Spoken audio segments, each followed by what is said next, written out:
contaremos con la participación de la candidata Sherlyn Pacheco.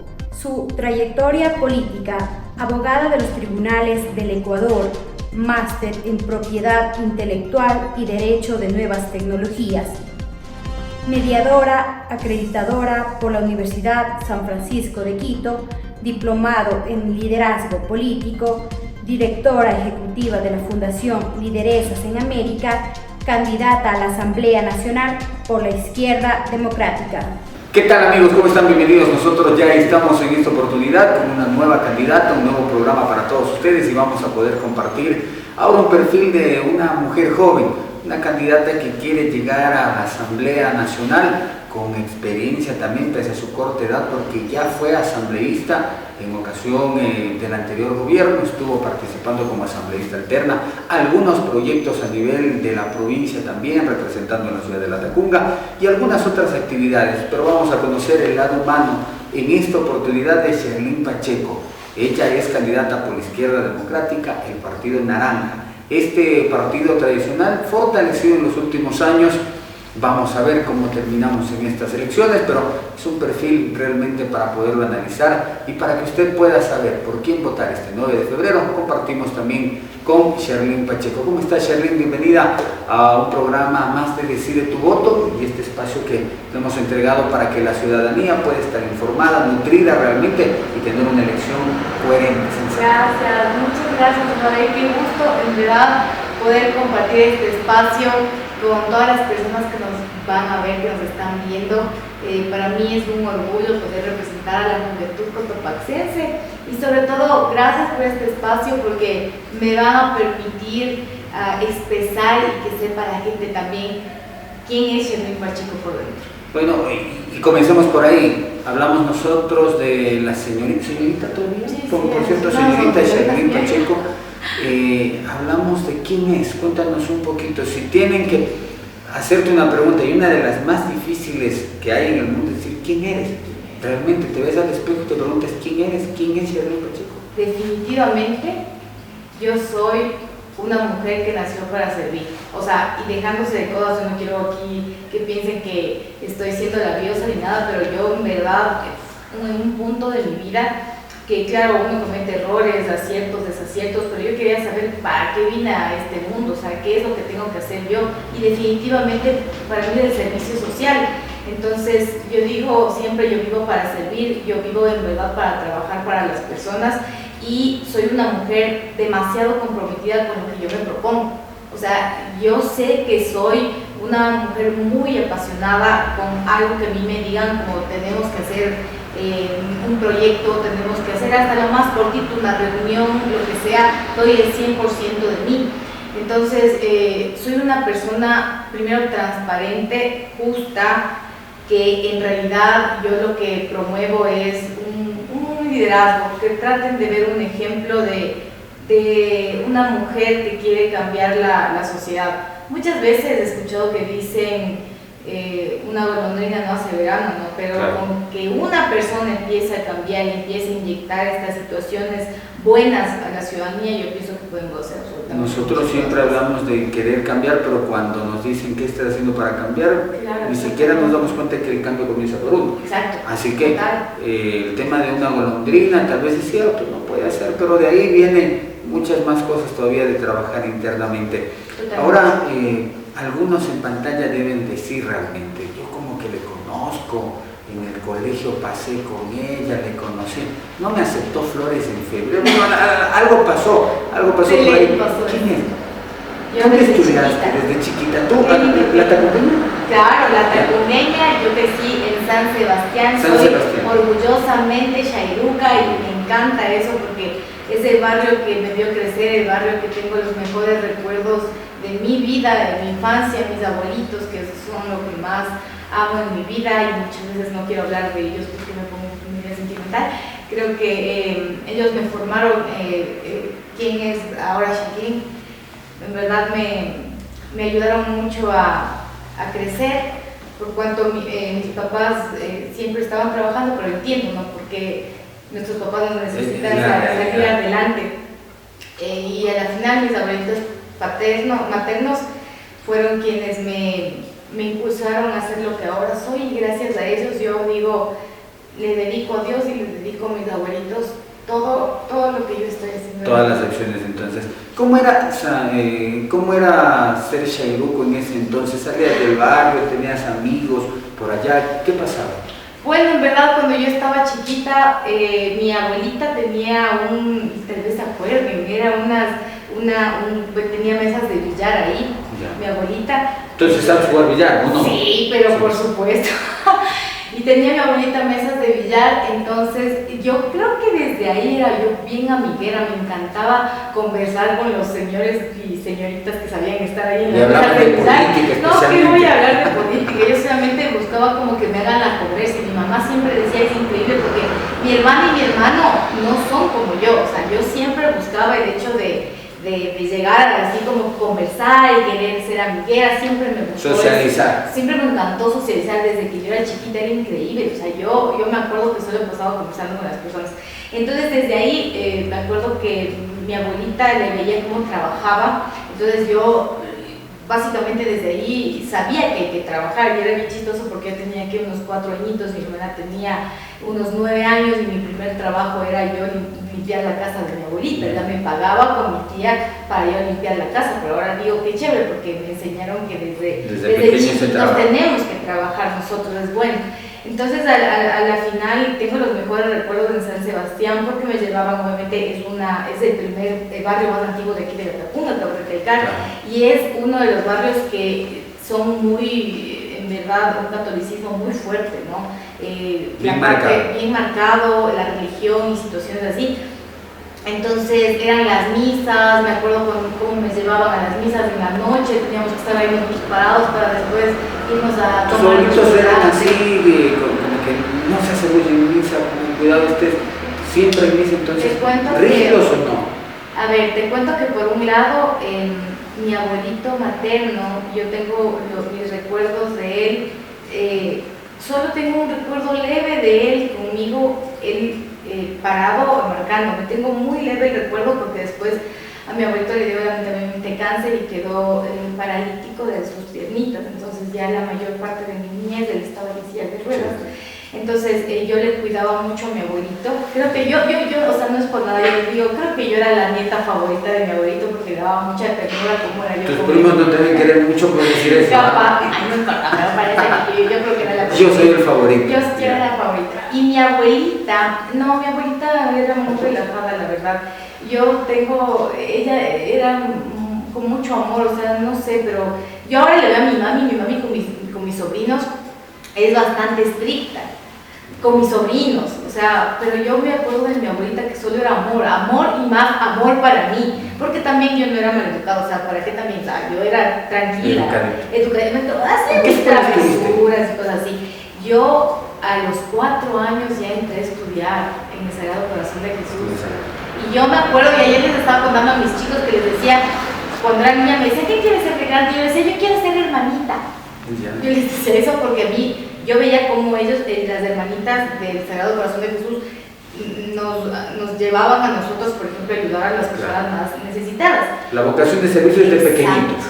Ahí va mi vocación de servicio. Entonces mi abuelita también era bien generosa, porque no sé si la gente se acuerda, pero antes alguien hacía, yo qué sé, colada morada, alguien hacía pucho, alguien hacía humitas, alguien hacía lo que sea, y las abuelitas iban a repartir a las vecinas. Así es. Una olla grande para todo el barrio. Para todo el barrio. Sí, entonces siempre vi que fuimos muy generosos. Mi mamá también, mi papá también. Entonces yo nunca vi en ningún momento egoísmo. Entonces eso me ayudó un montón. Y de ahí, en el Sagrado Corazón de Jesús, por tema de que eso es culpa de mi mamá. O sea, yo me cambié, eso es mamá de mi mamá. Pero yo me cambié de colegio porque mi mami, claro, al inicio, antes tenías que tú escoger la especialización, ¿te acuerdas?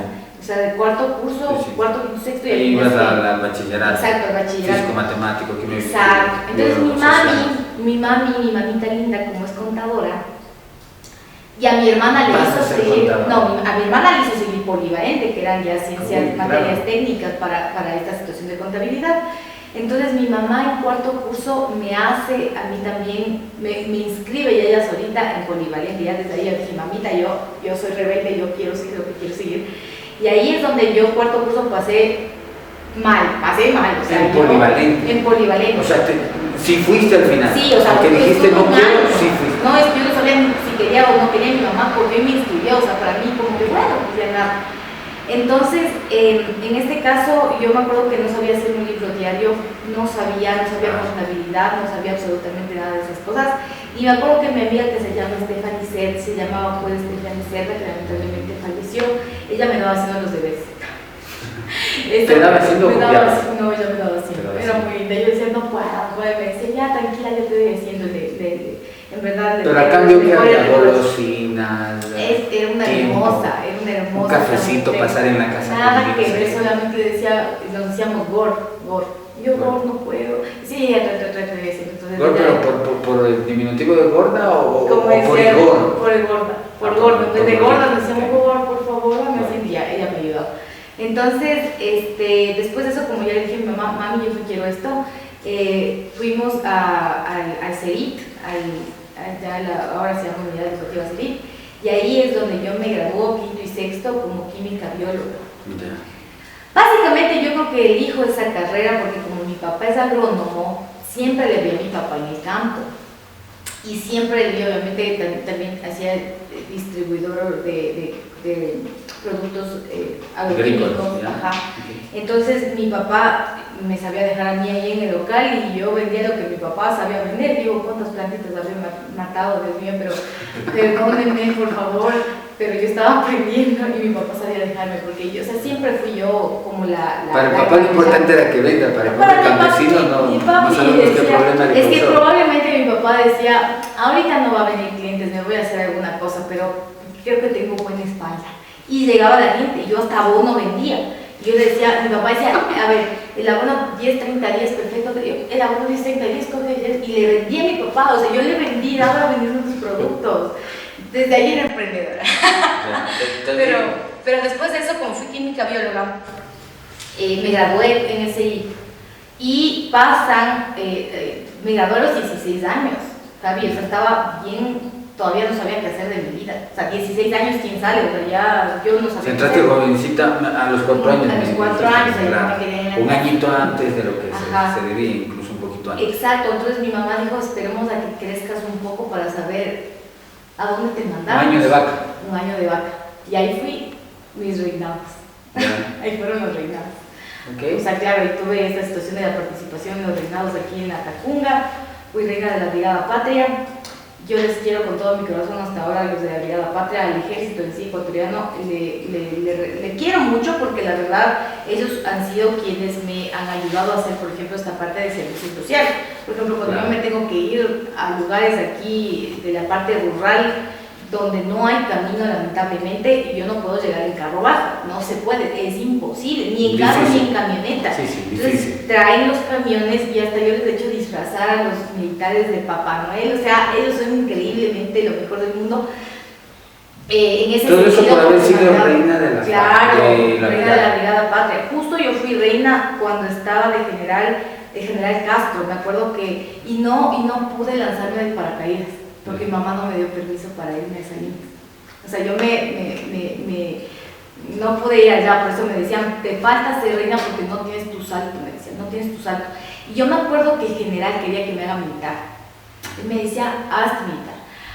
Yo no. ¿Nunca como para el servicio militar? No. Sí, luego lo he pensado, todavía tengo tiempo. ¿Cuántos años tienes? Ahorita ya cumplí 30. O sea, entonces, para ser especialista me parece que 32, 33. Okay. Todavía tengo 2 años más para decidirme, pero bueno. Entonces, si no nos va bien en la asamblea, ya. La cuestión es servir a la patria de alguna u otra manera. Sí, soy de patriota. Entonces, me acuerdo que el general me decía mucho esa situación de hazte militar. Yo, mami, es que el general me está diciendo que me haga militar. Y mami, ¿será que? O sea, ya nos pusimos a pensar, en verdad, porque vengo de familia de militares también. Ajá, vengo de la marina, desde igual de fuerzas especiales. Entonces decían, ay, no sé, bueno, a la final mi hermana terminó casada con un militar, así que seguimos nosotros con militares dentro de la casa. Y después de eso, yo ya me fui a estudiar en la UDLA, Ingeniería en Biotecnología. Okay. Pasé 5 semestres. ¿En dónde? En la UDLA, Universidad de las Américas. Los biotecnólogos deben saber de muchas cosas. Espérate que me pasó. Sí. Claro. Una carrera difícil. Dura. Sí. dura. Y les voy a ser bien sincero, yo nunca miento, pero yo pasé bioquímica, biofísica, todas las bios del mundo, todo lo más difícil que hubo, y matemáticas no podía. No podía matemáticas, Javier, no podía, o sea, y mis profesores me decían, Sherlyn, tú estás pasando las materias más difíciles, ¿qué pasa con matemáticas? Porque ella me estaba dando unas situaciones de integrales, no sé qué, de derivadas, que ya no me daban cerebro. O sea, dije, vean, Pero entonces al final lo que hizo tu mamá cuando te llevó a Polivalente, algo de eso te debe haber servido también allá, y el conocimiento de mamá también, porque muchas cosas. Estadística me sirvió lo único de Polivalente, porque ahí todo era químico. Todo era químico, biólogo, física, esa situación, que al final me iba bien. Como no pude matemáticas, mi mamá me dijo, bueno, 5 semestres, obviamente fue un gasto muy alto, la UTLA es caro. Entonces dijeron, vas a seguir agronomía pura aquí en la UTC. Dije, perfecto, mami, para mí no hay problema, yo entiendo lo que pasó, entiendo que no pude matemáticas, así que pues ya que. O sea, ¿de quinto saliste? De quinto semestre me regresaron acá en la Catunga para yo seguir agronomía pura en la UTC. No pudiste pasar matemáticas. No podía. O sea, yo ya estaba ya muy nerviosa. O sea, ya yo cuando me pongo, me colapsaba, o sea, colapsé, así definitivamente. Y cuando me pongo... Hoy los muchachos dicen me bugué. Me bugué durísimo, o sea, terriblemente, ya no podía.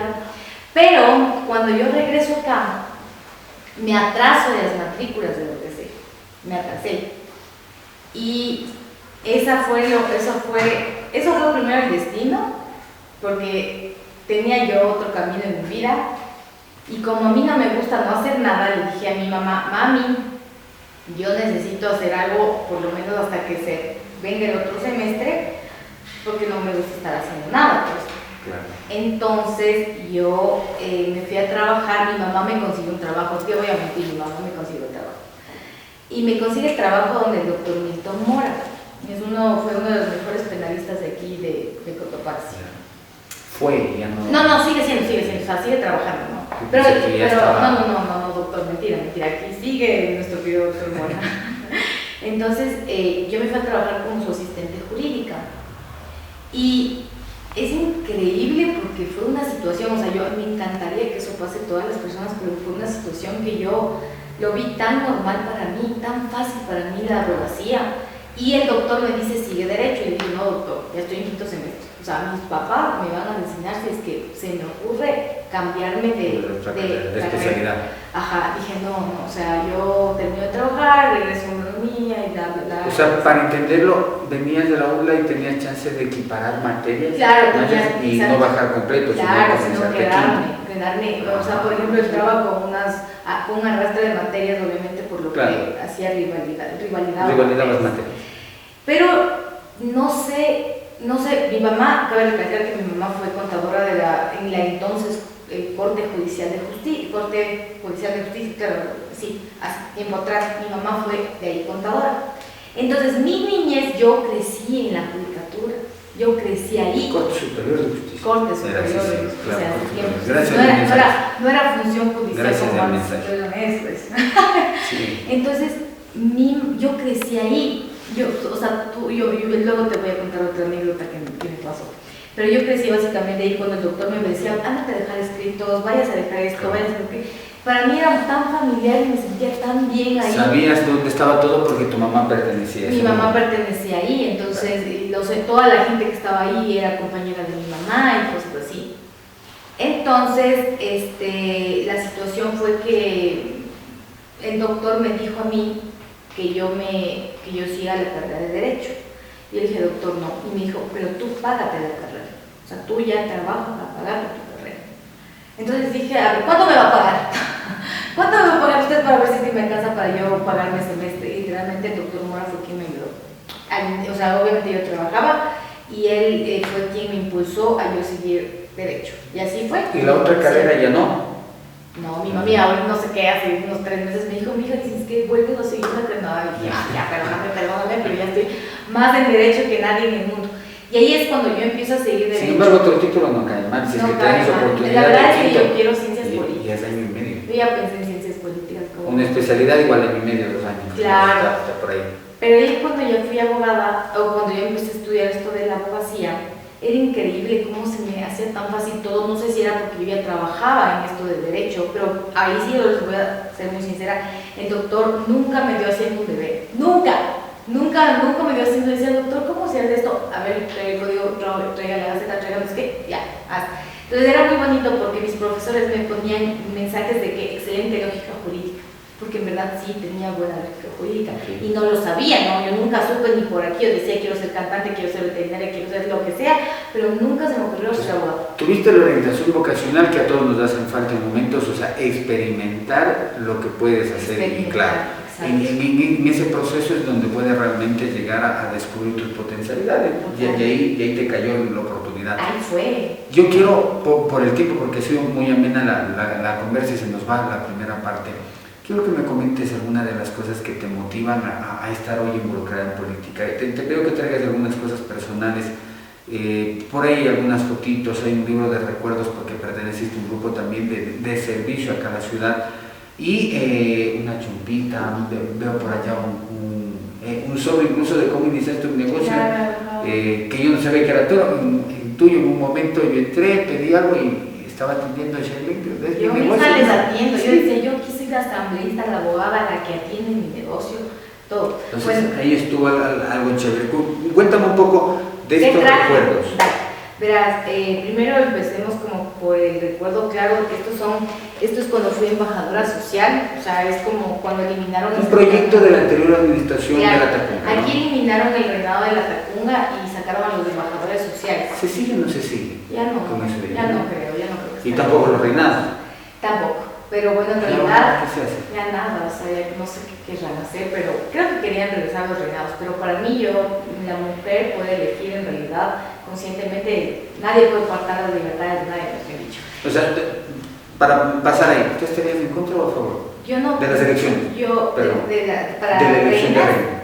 yo en realidad, como te digo, yo no puedo cortar la libertad de... Si quieres participar. Sí, es que yo creo en eso, o sea, claro. yo no, desde mi ideología política mismo es así, por eso yo soy, o sea, no, o sea, es que al final la mujer tiene que expresarse como quiera, pero claro que por ejemplo en mi caso, cuando yo fui reina, cuando yo estuve en los reinados, yo era muy pequeña, entonces yo no entendía en realidad las situaciones de violencia política, de violencia simbólica, por ejemplo. Yo estaba muy pequeña, o sea, pero ahora veo los reinados ya como mujeres más profesionales, más grandes. Hasta ahora es difícil para cualquier adulto identificar que hay ese tipo de violencia, porque crecimos con eso, es un ambiente ya medio normal. Ajá, es muy normalizado. La más que normal, común.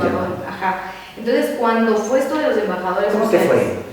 La verdad me fue muy bien, la verdad fue una experiencia muy bonita que yo pasé. Esto es unas memorias que nosotros hicimos como finalizando el proyecto, que está como todo lo que nosotros realizamos aquí como embajadores sociales. Y ahí fue el momento en donde yo me descubrí. Okay. Yo descubrí que para que, o sea, porque todos hacemos de alguna manera algún tipo de política, yo siempre hice política de servicio. Ahí está, permiso en embajador. Están algunos de tus amigos, ¿todavía con todos te llevas ahí? O sea... Porque algunos toman caminos distintos. Claro, todos tomamos caminos Cuando uno diferentes. tiene algún proyecto siempre tal vez alguien no coincidió al final, claro, hay algún roce. Ajá. Estas cosas son normales. Normales, Sí. exacto ahí. Y si quieres hacer algo, entiende que en algún momento te tienes que pelear con las personas. Exacto. Y ahí es donde digo que yo no es que yo llego recién a trabajar, es que yo desde los reinados, desde la infancia mismo, pero yo me acuerdo cuando estaba con esto del reinado, a mí me ayudaron a gestionar lo de Operación Sonrisa, no sé si es que te acuerdas que era eso, era operaciones para dar el hilo, labio leporino, malformaciones también de la mano. Entonces yo era la mujer más feliz con esta situación porque en verdad traje un proyecto social muy fuerte, pero mira qué pasó, hija. ¿Te acuerdas que hubo un conflicto entre reinas? Claro. Ya, o sea, mientras la primera, segunda iban a pelearse, yo estaba haciendo mi proyecto social. Claro. Entonces, igual después cuando fue los embajadores sociales. ¿Te tocó pandemia? Sí, ¿saliendo o entrando? Eso fue muy duro, fue entrando, o sea, nosotros ganamos todo bien, empezamos a ejecutar nuestro proyecto. Pum, pandemia. Pax pandemia. Entonces, ahora el problema era en la parte del gasto, porque tú tienes como el centro de compras públicas, tú tienes como claro, cómo es que tú vas a hacer el gasto de ese dinero, porque cabe recalcar que yo decía, imagínate que gastan $20,000 había una cantidad para un de reinado, dinero, claro. en una noche, y más bien nos dieron, no eran total $20,000 que había, o sea, en realidad salía como $16,000, porque yo no sabía eso del IVA, y a la final yo terminé dando de mi plata como $3,000, pero eso me pasó bueno, no sé si a mí me pasó por desconocimiento o porque no me avisaron. Pero ¿por qué no te avisaron? No me avisaron. O sea, eso, no me avisaron las reglas del juego, porque cuando ya llegué con mi mamá contadora, mi hermana contadora, y les dije, a ver, ustedes me dijeron que tenía $20,000. ¿Dónde está la plata? Y me dijeron, no, pues que hay que quitar del IVA, hay que quitar de no sé qué. Y digo, no, pues no, o sea, pero me hubieran dicho, porque yo hice mi proyecto, calculé con esa fórmula, o sea, con los 1,000 tantos, o sea, bueno, así quedó. Y sacamos lo de embajadores sociales, que fue algo bonita experiencia. Una linda experiencia. Entonces, después, justo por lo de embajadores sociales, como era pandemia, como llegamos al 2020, obviamente yo era abogada y no estaba abierto el Consejo de la Judicatura, o sea, estaba cerrado por esta situación del COVID y todavía no había, no, yo ya estaba abogada, pero cabe recalcar que no teníamos todavía casilleros electrónicos ahí, o sea, todo era físico. O sea, sí había, pero nosotros como Cotopaxi no lo usábamos, así decir. Y ahí es donde, exacto, entonces yo dije, tengo que sobrevivir, ¿no? De alguna u otra manera. Y ahí es donde sale Candy. Esta bolsita la tengo como recuerdo, porque ya no es así mis bolsitas. Pero así empecé yo. Básicamente yo hacía esta bolsita, yo cogía, compraba una bolsa de papel, le doblaba, le hacía así como una bolsita y le ponía hasta esas cositas de aquí, y le ponía mi sello que está pegado con goma. Y aquí vendía productos que eran hechos de mi hermano primero, porque mi hermano es repostero, es dueño de una repostería que se llama aquí Elías Pastelería. Y así empecé yo en pandemia a vender, se llamaban bolsitas para mamá antes de Candy. Y ahí empezó mi emprendimiento. Las bolsitas. Con las bolsitas, porque justo era para el día de la madre. Entonces después de eso yo dije, a ver, yo me voy a poner mi propio negocio, mis productos. No puedo hacerle la competencia a mi hermano, claro está, porque mi hermano es un increíblemente excelente repostero, pero yo fui más con la chocolatería, porque era más fácil, no uso nada que sea cocina, porque no me da la cocina. Entonces dije, pues qué. Pero si sacas dulces y postres, caldo de cocina. O sea, verás que lo mío es chocolatería, o sea, yo chocolate está hecho, poco cositas para poner y salen. O sea, adornamos con chocolate. Masada con chocolate, banana de chocolate, fresa de allá, se acabó, así es lo que ¡Pum! Ya está. Se acabó, yo no puedo hacer esas maravillas como hacen nosotros, mi hermano sobre todo, y esto es muy especial para mí. La Fundación Lideresas en América, esto la tengo desde el 2020, trabajo con la fundación. Básicamente esta fundación se creó con un núcleo de mujeres, pero oh sorpresa, independientemente de que seamos lideresas en América, hombres se empezaron a unir a la fundación. Y eso es hermoso porque es una deconstrucción increíble que tú ves de la sociedad, porque no interesa el nombre, sino interesa ayudar a la gente.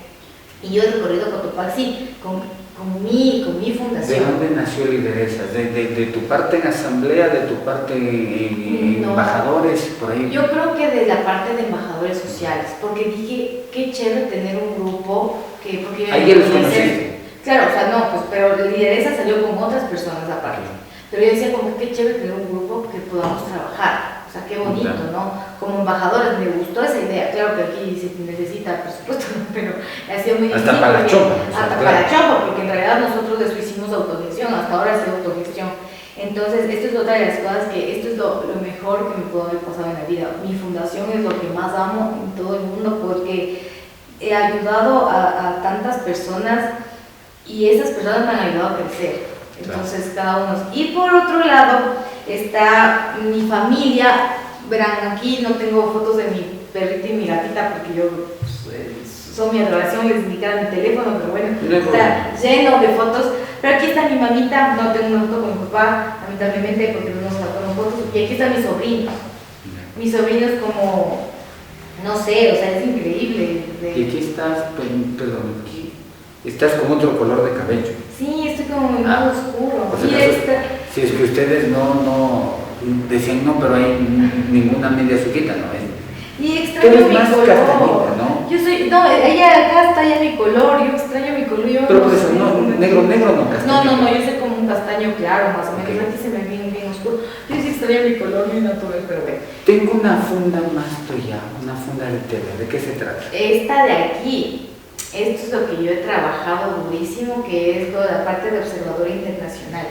Esto es la situación, como que dije, ahora sí, en verdad yo superé absolutamente muchas cosas, porque el ser observadora internacional, por ejemplo, esta fue cuando me fui a Guatemala, ya llegar a que los tribunales supremos electorales, los tribunales, no otros como institutos que te llevan, sino los tribunales te inviten a ti a ser observadora internacional, es increíble. O sea, es increíble, no puedo traer de los otros, pero este es como, creo que de mis favoritos. ¿De cuántos procesos has pasado? Guatemala, Colombia, República Dominicana, México, no sé, pues hay otro más, pero bueno. ¿Y un observador ahí va invitado con todo pagado? ¿O sí, claro que sí. Es que te invita el tribunal. Entonces imagínate que tú eres una de todo el Ecuador.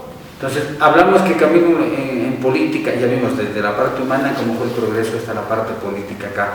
Y para seguir conversando en esa parte, mi querida Sherlyn, tengo que hacer una pausa rapidita. Ustedes nos acompañan en este momento con más de 30 medios de comunicación que están enlazados en la provincia de Cotopaxi. Las páginas que tenemos en cada uno de los cantones, de igual manera, gracias a las radios que están conectadas en vivo, los canales de televisión. Gracias a todos ustedes porque están haciendo que este programa llegue a más personas y los candidatos puedan expresar a sus perfiles, sus propuestas de mejor manera. Así que vamos a la pausa rápidamente y ya venimos.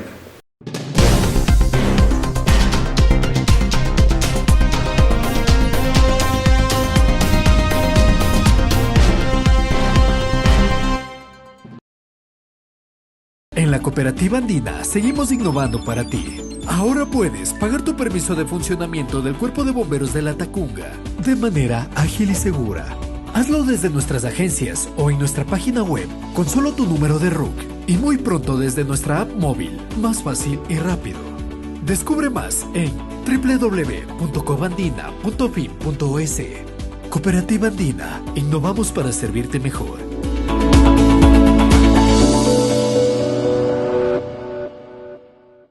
Muchos dicen que soy parecido a mi papá, que tengo los ojos de mi mamá y la boca de mi tío Daniel, el cabello de mi prima Lorena y que la nariz la heredé de mi abuelita Marta. Solo falta que digan que tengo el cuerpo de mi abuelo José. Pero hay una sola realidad, todos somos únicos. Así como único es el sabor de agua mineral San Felipe con la cantidad justa de burbujas. Y ese sabor natural, que te encanta. Agua mineral San Felipe, única de principio a fin. Conoce más en www.fuentesanfelipe.com. Lavandería Millennium, excelencia en lavado al seco. Ofrece los servicios de lavado de ternos, vestidos, camisas, abrigos, edredones, cobijas, alfombras, muebles y ropa al peso, con entrega inmediata para tu comodidad y ahorro de tiempo. Visítanos en la avenida Rumiñahui y Sánchez de Orellana, sucursales La Tacunga, avenida 2 de Mayo y Salcedo en el Mercado Central. Teléfono 280-4486. Horarios de atención de lunes a sábados de 7 horas a 19 horas 30 y domingos de 9 horas a 16 horas. Grandes promociones todo el año en edredones y ternos. La metodología educativa es la clave para motivar a nuestros estudiantes y ayudarlos a aprender. En Grupo Ecuador, como docentes y pedagogos, diseñamos, pensamos y organizamos nuestras clases apoyados en diferentes técnicas y herramientas. Nuestro interés es que los estudiantes desarrollen habilidades prácticas en un entorno agradable, se sientan a gusto para desempeñarse libremente y cumplan sus metas. Así conseguimos que maestros y estudiantes alcancen los objetivos curriculares, asimilen los contenidos y desarrollen sus capacidades dentro y fuera del aula.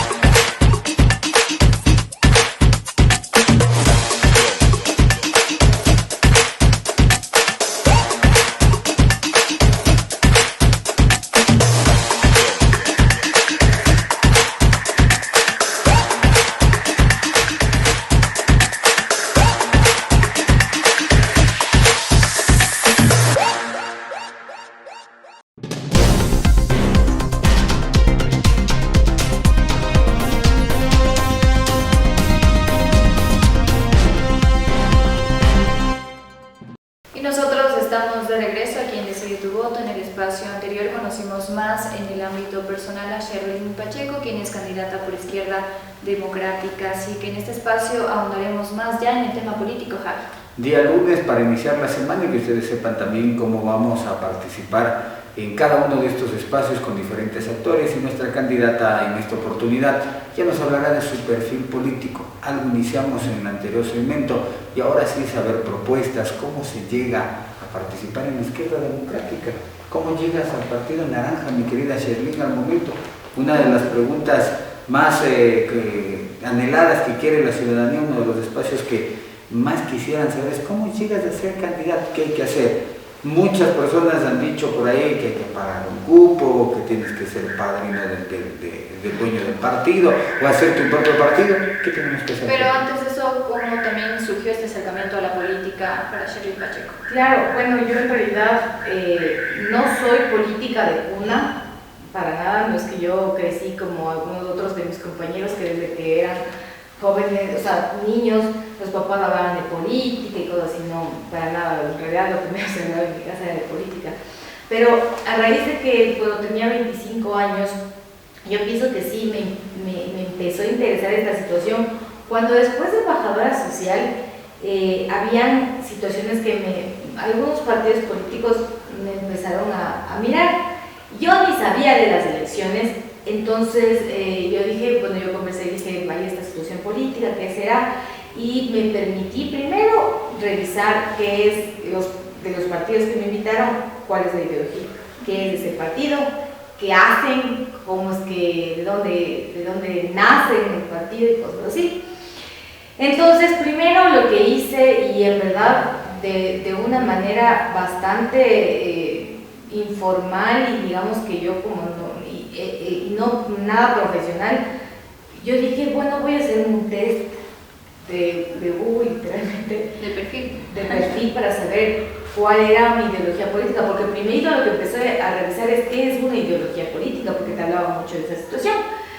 Entonces cuando yo empecé a revisar eso, hice el test y me salía pues obviamente que yo era como que de centro yéndome para la parte de centro izquierda. Ajá. Entonces yo dije, y empecé a ver los partidos que me habían invitado. Entonces, a ver, después de eso dije, pero a ver, ¿qué es la política? Primero, ¿qué es la política? Porque según lo que yo poco he visto, la verdad que no es que sea algo bien visto, es una situación que solo se pasan peleando, y ahí yo me contacté con un compañero mío de Quito, en donde él en verdad estudió ciencias políticas, y dije, por favor, explícame desde el inicio, ¿qué es esto? ¿Para qué sirve? ¿Cómo es que funciona? Y cuál es el objetivo de la política. Algo que deberían hacer todos los candidatos. Iba a decir, es interesante ver cómo tú te preparaste desde las bases. Quiero saber lo que pienso, a dónde me voy, qué es lo que pienso, mis principios, a dónde están más ligados, centro, izquierda, derecha. Y es la primera vez que también tenemos un candidato que nos dice esta clase de comentarios acerca de su ideología, acerca de cómo surgió este acercamiento. Por ejemplo, esa debería ser una de las exigencias de Exeneo, aunque sea que se haga un test para ver a ¿no? Y un año de voluntariado. No, de que aprendan qué es la política. Pero yo un año ya te voy a explicar por qué era de voluntariado. Entonces yo tuve un gran, y es de mi edad él, y él me empezó a explicar así, pero con manzanas, y básicamente qué buen amigo tengo, porque desde el inicio él nunca jamás me habló de dinero en la política. Nunca me dijo, es que ay, con la política te vas a hacer rico. No, dijo, a ver, vamos con la política de servicio, tú has salido de la parte de servicio social, entonces sí entiendes que esto va ligado mucho. Básicamente dijo, el político es el puente de la parte de la parte pública que conecta a la ciudadanía. Entonces ahí es donde él me explica, me dice, tú siempre hiciste política social, no política partidista, pero sí hiciste política social. Ahí es que digo, o sea, esta es otra lista con la que yo puedo en este caso trabajar. Y dijo, sí, este es un peldaño más es una gradita más que tú podrías subir, me dijo, sí. Entonces dije, y es muy interesante, ¿y qué puedo hacer? Le dije, entonces, ¿qué puedo ayudar? Me dijo, o sea, si quieres trabajar bien, puedes ayudar en un montón de cosas, puedes trabajar en un sinnúmero de cosas en bienestar de la ciudadanía. Ahí es donde, bueno, en uno de los partidos políticos que me invitaron, ahí es que me enría ser Izquierda Democrática. ¿Por qué me enamora Izquierda Democrática? Porque aparte que obviamente ya me hice el test de que yo sí sabía que o sea, era. A ti no te vamos a ver recorrer por varios partidos. No, yo ya estoy. Pero verán que estoy hablando desde esto hace 5 o 6 años atrás que les estoy contando mi historia. Entonces, cuando yo entro a Izquierda Democrática, no entré a la Izquierda Democrática. Primero lo que hicimos es, me capacitaron con el estatuto de la Izquierda Democrática. ¿Qué es un estatuto? Obviamente yo sabía que es un estatuto. ¿En el partido te capacitaron? Claro, primero el estatuto. O sea, imagínate qué chévere, o sea, que tú entras a un lugar y te van a ver y te ven acá, primero el estatuto de Izquierda. Entonces hay organización por ahí, porque pero hay otros candidatos que no saben ni qué es el partido. Que se llama Manuel Córdoba Galarza, o sea, y de ahí después del estatuto, primerito lo que hicieron es primer curso de formación política. Ahí es donde yo quedé enamorada de Izquierda Democrática. Dije, qué increíble que a mí me den gratis toda esta situación que es formación política fuerte. Después de eso, ahí es donde ya empiezo a militar yo con la Izquierda Democrática. Dije, esto está chévere, me gusta esto del partido, me gusta el compañerismo, me gustan las cosas que están pasando aquí. Y en esta oportunidad ya han estado en la mira mía, digamos así. Ya han estado un poco en la mira mía, en el sentido de que, claro, veían que yo, a pesar de que yo era joven, de una corta edad, tenía liderazgo y sobre todo ideas. Me encanta a mí sacar nuevas ideas, me encanta trabajar, me encanta innovar, me encanta cosas así, y desde ahí también va la parte de mi especialización dentro del área de Derecho. Entonces ahí me dan mi primer diplomado en formación política y liderazgo. Mi primer diplomado del Instituto Manuel Córdoba Galarza. Imagínate que me dieron de ahí mismo mi primer diplomado para la parte política. Me graduaron, es más, me condecoraron porque saqué uno de los mejores, en este caso, como ¿Qué era presencial, en línea? En línea tenías cumplir. Tenías que cumplir requisitos, claro, pruebas, requisitos, deberes. Todos, deberes, tareas, subir nuestros, así, o sea, como universidad. Pero podría ser como para cualquier persona la inducción, o debes saber ya cosas de derecho, No, la inducción es para cualquier persona, porque cabe recalcar que política no necesariamente tiene que ser derecho, simplemente tienes que aprender a trabajar y saber lo que es la verdadera política. Si no sabes algo, aprender. Claro, obviamente es lo que yo hice, yo no sabía algo y empecé a aprender.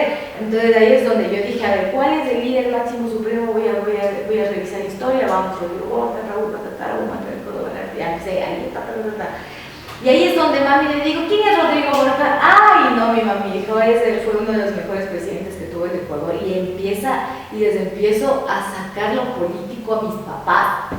O sea, yo tenía que abrir esa brecha para que ellos empiecen a conversar conmigo. Y cabe recalcar que, por ejemplo, no todos tenemos la misma ideología política, ¿no? Yo soy de centro izquierda, ninguno más de mi familia pertenece a la Izquierda Democrática. A mí me apoyan mucho, claro que sí, me apoyan un montón, pero no necesariamente para que te apoyen es que tengas que pertenecer al mismo partido, ¿no? Entonces, ahí inicia mi situación y ahí es donde me proponen a mí ser, en este caso, alterno, ¿no? Entonces, otra situación más, que espérense, déjenme ver qué nomás es esto de ser alterna, qué es lo que tengo que hacer. Para esto, entendámoslo en tiempos. Vale. Si nosotros hablamos que iniciaste ya en la época de los embajadores, más o menos hablamos de hace 4 años, un añito preparándose, claro, 5 años. Sí, en 2019 empezó esta situación. 2019. De ahí, prepárate unos 2 años para las elecciones. De ahí, claro, un año, pero para conocimiento, para conocer. Y de ahí tu primera elección. De ahí fue la primera como elección. Alterna principal, Dalton Basigalo. Exactamente, fui la alterna. Entonces, sí, también batallé en unas situacioncitas que por el inexperta, ¿no? Porque... ¿Con el candidato o con el partido?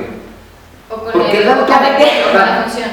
con el cariño que tengo con los candidatos, hay personalidades, pero Dalton es un poquito difícil, una persona de edad, candidato. Claro, por ejemplo, yo gracias a otras personas, es que, bueno, hay situaciones, ¿no? que sucedieron, pero la inexperiencia también te juega un poco en contra, llamémoslo así, ¿no? Pero al final creo que por días, es que eso sí les digo, yo nunca dejo de preguntar, o sea, nadie nace sabiendo, nunca jamás. Que no pregunta, no quiere saber y no sabe nada. Así, es como que Javier, yo no cacho algo de esto, te voy a ir a preguntar porque de ley te voy a preguntar a ti, ya. Entonces, el hecho de que yo haya estado preguntando, y no te pregunto solo a ti, yo pregunto a más personas para saber en sí qué es lo que voy a decidir. Entonces, en este caso, la situación fue que yo decidí no estar en el equipo de Dalton, o sea, con el equipo que tuvo ahorita como asambleísta, sino dije, yo me quedo acá. O sea, yo voy a seguir trabajando en la parte de derecho, cuando tengas que principalizarme, me principalizarás, no hay problema.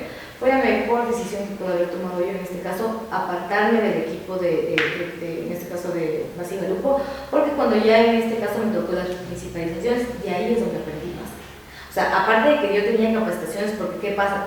Después, cuando ya ven liderazgos tuyos, las organizaciones de la sociedad civil que están encargadas de la formación política a nivel nacional empiezan a ver los cuadros de cada partido político. Entonces no es que cualquiera pueda entrar a este tipo de capacitaciones, sino en verdad tienes que tú sobresalir y saber que estás teniendo tu liderazgo político y ellos te empiezan a llamar. La primera vez que yo fui becaria fue de la Escuela de Anticorrupción de la Fundación Ciudadanía y Desarrollo, que es en este caso con el director Mauricio Alarcón, no sé si lo ubican, pero es una persona espectacular que sigue mucho mis pasos, ha seguido desde el inicio y ha visto como el liderazgo que yo tengo. Y también el Instituto Republicano Internacional, que está por Miguel, se me fue ahorita el apellido, ellos también han estado mucho atrás mío, me han ayudado a concursar para poder salir al exterior y representar en este caso Ecuador. Entonces, Tandem, o sea, ha estado, ¿qué otras más? Algunas más, Nueva Democracia, muchas organizaciones atrás mío. Entonces yo ya he sido la representante de Izquierda Democrática a nivel nacional de juventud. Entonces imagínate, yo salgo desde Cotopaxi, pero ¿sabes cuánto me costó? Preguntar y estarme ahí metiendo a ver cómo es esta cosa, y llamo y muchos empiezo. dicen, no, es que qué vergüenza, van a decir que no sé. No, Mi profesor quiere decir, no hay pregunta tonta, sino tonto que no pregunta. Tontos que no preguntan, sinceramente. Por eso es que ustedes en este momento escriben muchos mensajes, están con nosotros y estamos aprendiendo juntos sobre la candidata, cuál es el perfil y sobre el partido político. Nos has contado esto, nos has contado el tema de cómo llegas entonces a la asamblea por primera vez. ¿Cuántas veces te principalizaste ahí? ¿Y cómo fue también la experiencia de la primera vez siendo ya principalizada? ¿Qué tal estar en un curul? Pero la primera vez fue bien chistoso porque desde ahí encontré a un gran amigo mío que es Jorge Simbaña. Yo me acuerdo clarito que me principalicé como en el comité de ética, porque cabe recalcar que aparte de que pertenecíamos a la Comisión de Justicia y Estructura del Estado, también estábamos en el comité de ética. Y justo yo tenía que conocer, me tocó principalizar, porque como que dijo criterio adelantado, digamos, Dalton, y cuando estás en el comité de ética tienes que tú ser imparcial, porque tú eres quien en este caso no resuelve, sino más bien como que tramita un informe para que la resolución vaya al pleno, ¿no? Entonces, como él dio ese criterio adelantado, ya se acabó la imparcialidad, entonces, me tocaba a mí principalizar. Yo llegué y dije, bueno, a ver, vamos a aprender.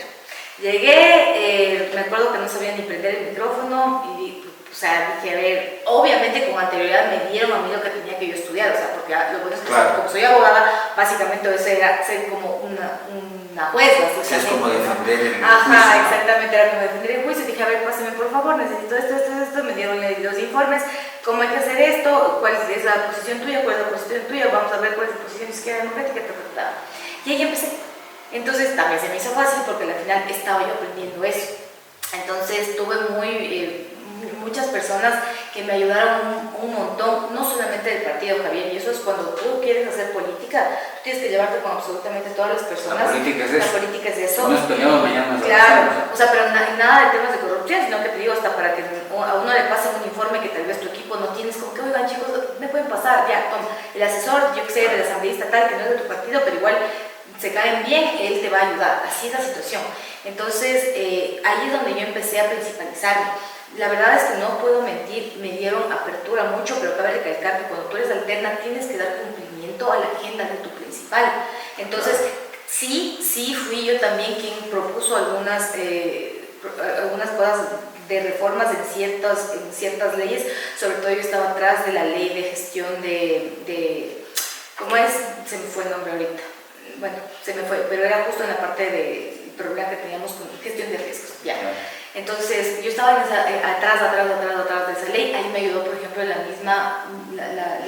parte de la milicia, porque yo a ellos les pasé el proyecto de ley para que ellos vean si es que en algo podemos nosotros cambiar, porque ellos también el personal que podía ayudarnos en la ley de gestión de riesgo. Entonces yo, en la ley, por ejemplo, para despenalizar el embarazo, el aborto en caso de violación, Entonces ahí, por ejemplo, tuve un roce con Galton, ¿no? Porque claro, él estaba en contra, yo en cambio estaba a favor porque es mi manera de pensar. Y claro, ahí es como que un poco hubo conflicto, pero se supo solucionar toda la situación. Entonces, son temas delicados, pero que tienen atrás mucha educación antes de tomar una decisión, ¿no? Eso es importante saber. Y ahí fue como que, yo sí recuerdo que a mí me dijo, en este caso, quien fue mi principal, es el momento para que tú aprendas, es el momento porque tú vas a estar después aquí. Entonces, a la final ya veían venir el liderazgo de Sherlyn, ya veían venir que en algún punto yo iba a estar como candidata. Y teniendo en cuenta, Sherlyn, esta experiencia que tú ya has tenido y este acercamiento que has tenido ya con la Asamblea Nacional, en el primer programa estuvimos con la presencia de panelistas, dos de ellas fueron también asambleístas nacionales y nos contaban sus experiencias, pero ambas coincidieron que existe aún violencia de género en la Asamblea Nacional. Bajo tu experiencia, ¿viviste eso, palpaste eso o al menos identificaste que esta situación sigue existiendo en la Asamblea Nacional? Sí, hay bastante de debate. Hay mucha violencia política de género y es más, lo vives hasta muchas veces desde el lugar del cual representas, o sea, en realidad es muy difícil. Yo pienso que es una parte que muy dura para mí que pasé aquí, porque por eso digo, yo ya gané mi primera campaña definitivamente, que fue yo estar aquí como candidata, porque en realidad sí fue muy duro esta situación cuando la experimenté, hasta por temas psicológicos tuve que salir de algunos grupos, porque es fuerte, y dentro de la asamblea, claro, tú puedes observar las situaciones que han sucedido, ¿no? Hasta te tachan mucho hasta por la manera en que la que te viste, situaciones así, es fuerte esa situación, pero bueno, yo creo que a la final nosotras como mujeres seguimos trabajando y demostrando pues que para qué estamos hechas, cómo es que nosotros vamos a trabajar, así que yo creo que todo se compensa con el trabajo a la ciudadanía. ¿Y cómo es tratar el tema de ética, el tema de derechos de las mujeres? Hace un momento nos decías esta ley para despenalizar el aborto aquí en el país. ¿Cómo es tratar y manejar estos temas que son de cierta manera de género en la Asamblea Nacional donde existe esta violencia política? Bueno, en este caso a mí no me dejaron principalizar, por ejemplo. Ahí no me dejaron principalizar, tenían otra posición, mi principal, entonces siempre una terna está pues a la posición. ¿La posición del principal era en contra? ¿La del partido? A favor. A favor. Tú a favor también. Entonces, bueno, hablamos ahí que ya comienza a verse que a pesar de que tu principal decía que no, tú estabas por otro lado. Claro, ¿no? O sea, no soy un borreguito, tengo mi criterio. Yo tengo mi criterio y son temas controversiales que a la final cuando uno está en territorio entiende las cosas. Es que uno tiene que estar en territorio para vivir o sea, a ver, más que nada lo que yo decía a la gente, tú opina algo cuando hayas vivido esa situación. Mientras tú no vivas eso, ¿por qué deberías tú opinar? Entonces, yo conocí a muchas personas, a muchas mujeres violentadas, a muchas familias, a muchas víctimas colaterales, y fue una situación que dices, o sea, ¿qué otra realidad existe aquí? Mujeres que estuvieron lamentablemente encarceladas porque abandonaron a sus hijos recién nacidos. O sea, son unas realidades increíblemente fuertes en donde te haces tú, o sea, tú no tomas una decisión porque tú piensas que así es o porque te dicen que así es, no. O sea, hasta para eso son... No en todos los casos. Por eso son para eso son las mesas técnicas. Claro. Cuando haces una mesa técnica dentro de la Asamblea Nacional, vienen profesionales y de todos los sentidos, o sea, tanto de a favor o en contra, vienen profesionales y tú sacas un informe, pero dentro de los profesionales, ahí está tu parte de cómo es que tú tienes que tomar la decisión como representante, como asambleísta, ¿no? Entonces, yo me acuerdo que hubo una controversia en Twitter ahí, cuando en ese entonces era Twitter, porque pedían las mujeres, o sea, los grupos que en este caso representaban los colectivos feministas de aquí de Cotopaxi, que le dejen principalizar, o sea, que le dejen, pero obviamente el principal es en este caso quien me permite o no tomar tomar la batuta en algo. Pero bueno, al final yo creo que a través de mi fundación es donde yo seguí compartiendo pues mi mensaje, más que nada de educación sexual, más que nada de prevención de violencia contra la mujer y miembros del núcleo familiar. Entonces, no por eso yo dejé de seguir trabajando con la gente. Antes de irnos al corte, quiero hacerte una pregunta. Me dices, yo esta elección ya la gané. Es decir, había gente en la provincia dentro del partido que no quería ser candidato. Por eso esa sensación, por eso lo que dice. Sí, yo ya gané la primera. Y con mucho orgullo le dije, ya gané la primera. Porque a Cotopaxi se tocaba la cuota de género femenino. Y la gané, con mucho esfuerzo. Con mucho esfuerzo, porque obviamente la gente que me apoyó sabía desde dónde llegaba. Desde dónde llegaba, porque yo camino con Izquierda Democrática, más no es como dicen ahora, un partido prestadito. No sé por qué dicen eso. Los políticos para mí es lo peor que pueden decir, la peor carta de presentación, así que les recomiendo no decir eso a los otros candidatos. Pero es política, identifica bien por qué vas a participar. Claro que sí. No. Entonces yo gané la primera y bien ganada, y súper bien ganada, la verdad, porque conocen las personas y sobre todo quienes en verdad son de Izquierda Democrática, están aquí conmigo. Muy bien, hemos conocido un poco más acerca del acercamiento de Sherlyn al ámbito de la política y más de manera específica Izquierda Democrática, el partido que ahora está representando en la candidatura asambleísta por Cotopaxi. Nosotros vamos al siguiente corte comercial y continuamos con más. A mí me interesa tratar sobre todo el tema de la ley de esta despenalización del aborto aquí en el país.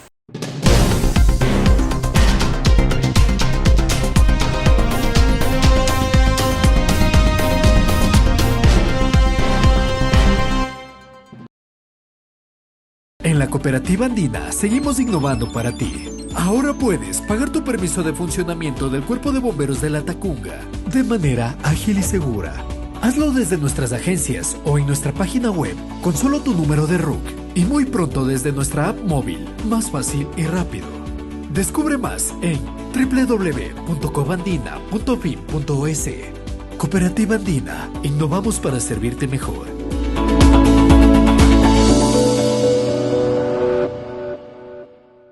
Muchos dicen que soy parecido a mi papá, que tengo los ojos de mi mamá y la boca de mi tío Daniel, el cabello de mi prima Lorena y que la nariz la heredé de mi abuelita Marta. Solo falta que digan que tengo el cuerpo de mi abuelo José. Pero hay una sola realidad, todos somos únicos. Así como único es el sabor de agua mineral San Felipe con la cantidad justa de burbujas. Y ese sabor natural, que te encanta. Agua mineral San Felipe, única de principio a fin. Conoce más en www.fuentesanfelipe.com.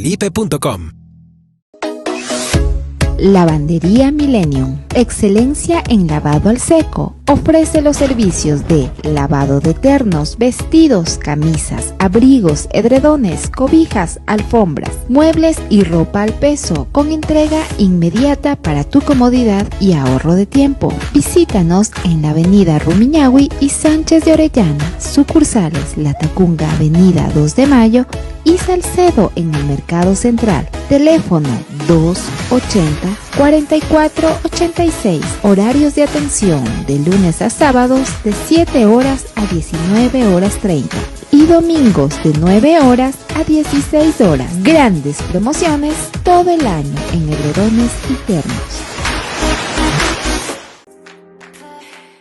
La metodología educativa es la clave para motivar a nuestros estudiantes y ayudarlos a aprender. En Grupo Ecuador, como docentes y pedagogos, diseñamos, pensamos y organizamos nuestras clases apoyados en diferentes técnicas y herramientas. Nuestro interés es que los estudiantes desarrollen habilidades prácticas en un entorno agradable, se sientan a gusto para desempeñarse libremente y cumplan sus metas. Así conseguimos que maestros y estudiantes alcancen los objetivos curriculares, asimilen los contenidos y desarrollen sus capacidades dentro y fuera del aula.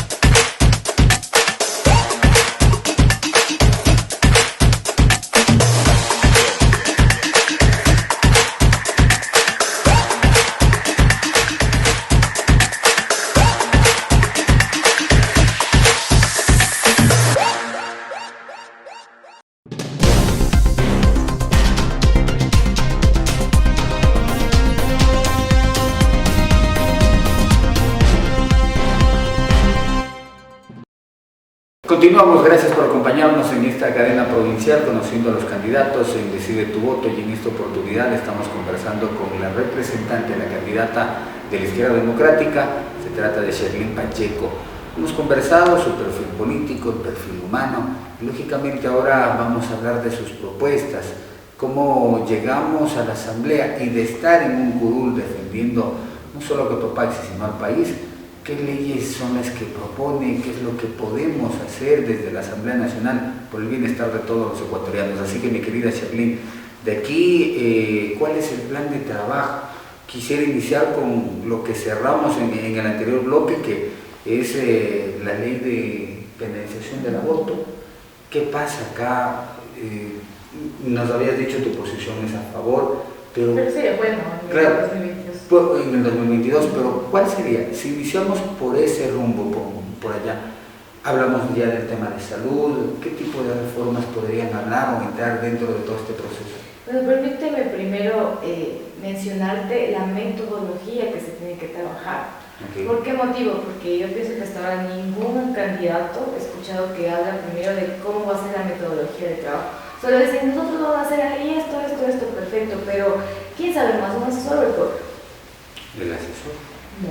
No, pues cuando llegas a la asamblea, el candidato. Nada, primero siempre de sabe. Las necesidades del pueblo. Exacto. Para trabajar en la asamblea. No, claro, pero ¿quién sabe más en el tema entonces de necesidades? Exacto, ahí sí el pueblo.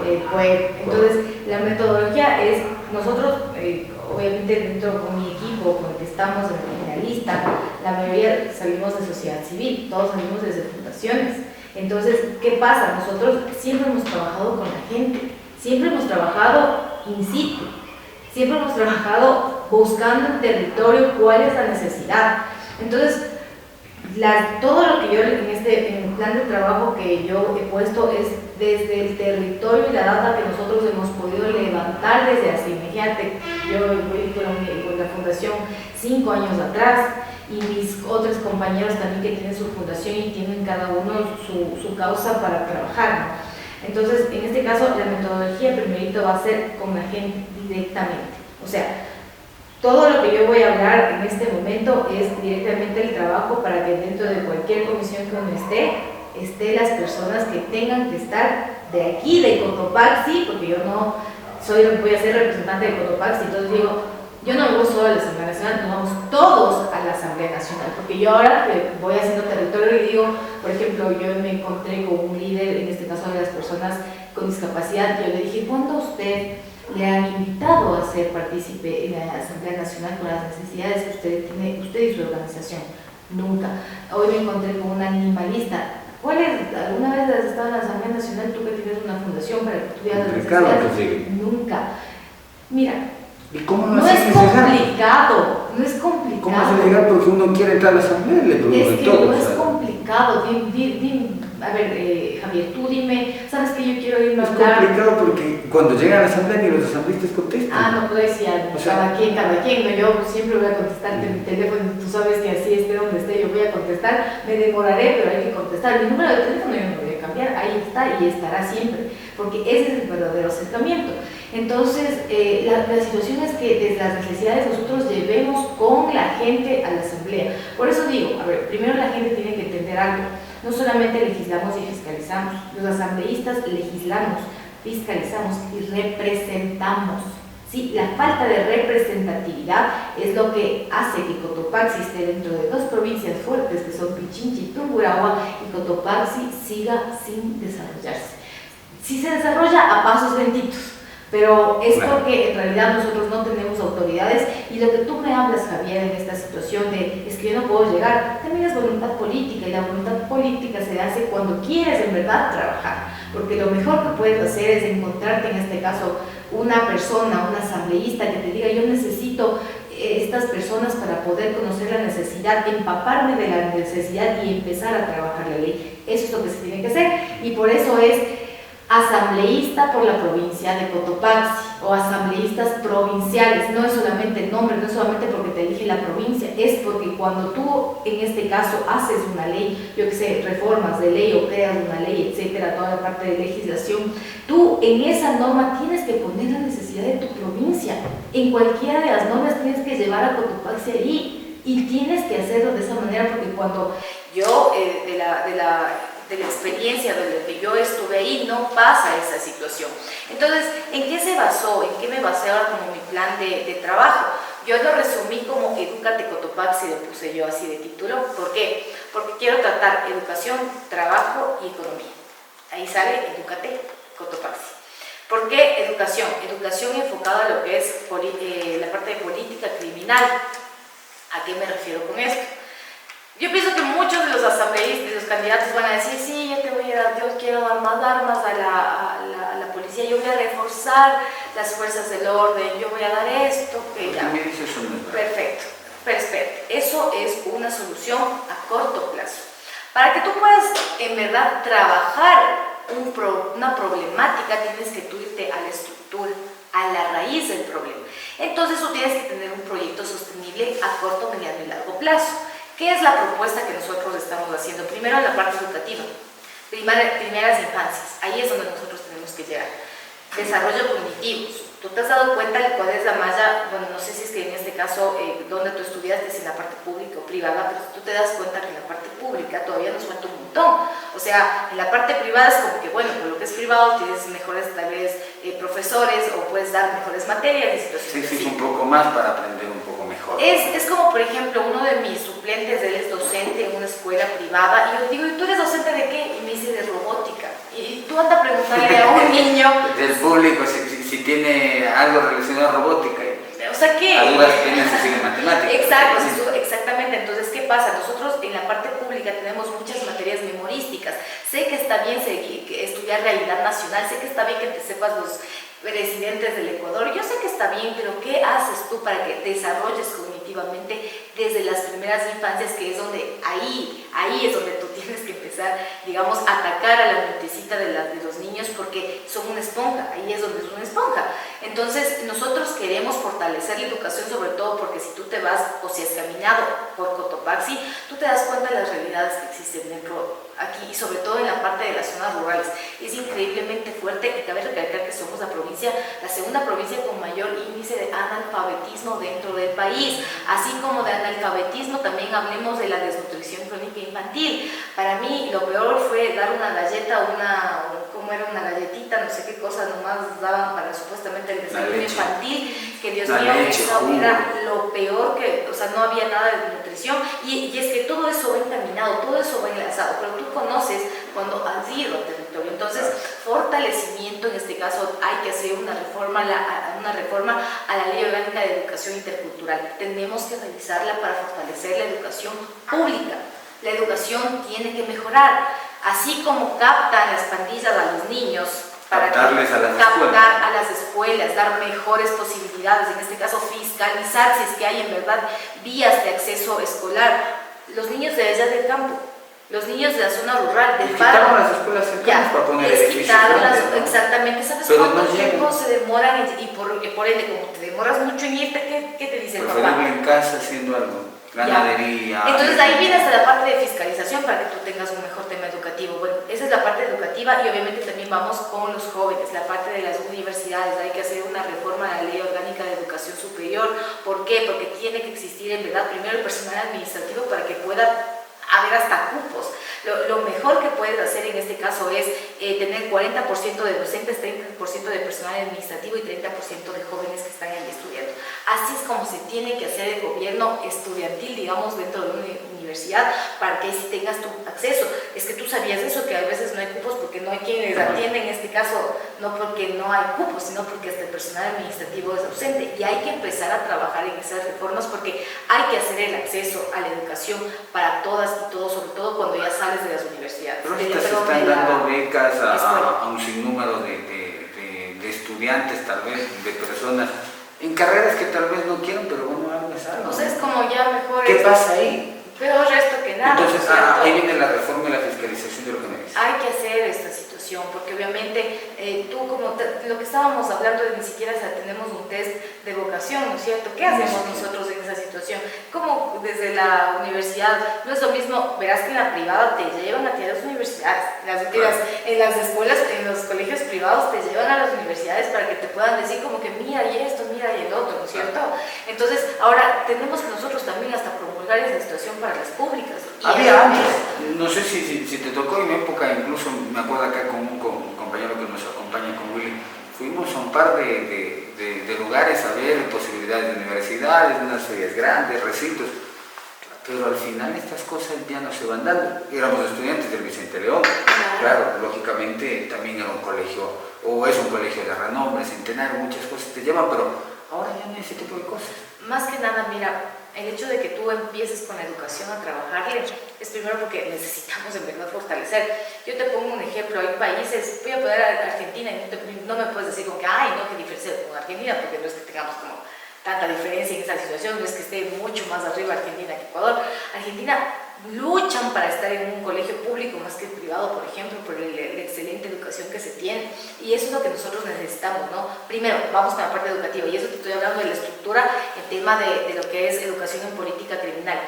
Después que se viene la parte de investigación, fortalecimiento en este caso a las instituciones que otorgan la parte de protección, GBOs y demás de aquí, fiscalizar si están siendo en verdad estudiados, más que estudiados, están teniendo la capacitación correspondiente, porque sí, yo como asamblea te voy a aprobar el presupuesto estatal y te voy a dar a ti, a las fuerzas del orden, el dinero suficiente para que en este caso tengas armas, pero así como tienes armas, tienes que tener una buena educación, porque si tú estás mal capacitado, necesitas tener el mejor armamento del mundo, te va a servir, ¿es o no es así? Vamos a formar más criminales y combatir más criminales. Exactamente, entonces necesitamos trabajar en esa fiscalización de, a ver, ¿qué están haciendo ustedes? ¿Qué nomás les están haciendo? Pero para esto, Sherlyn, a mí me sorprende, porque primero dicen que en el país no hay plata, se pagan otras cosas, ¿cómo hago entonces para reformar el presupuesto? Ahí viene un golpe porque tendrías que entrar también con gobierno. No, es que tendría que llegar a aprobar esa propuesta, y cuando llegan realmente... siempre hay plata para las fuerzas del orden. Siempre hay dinero para la educación.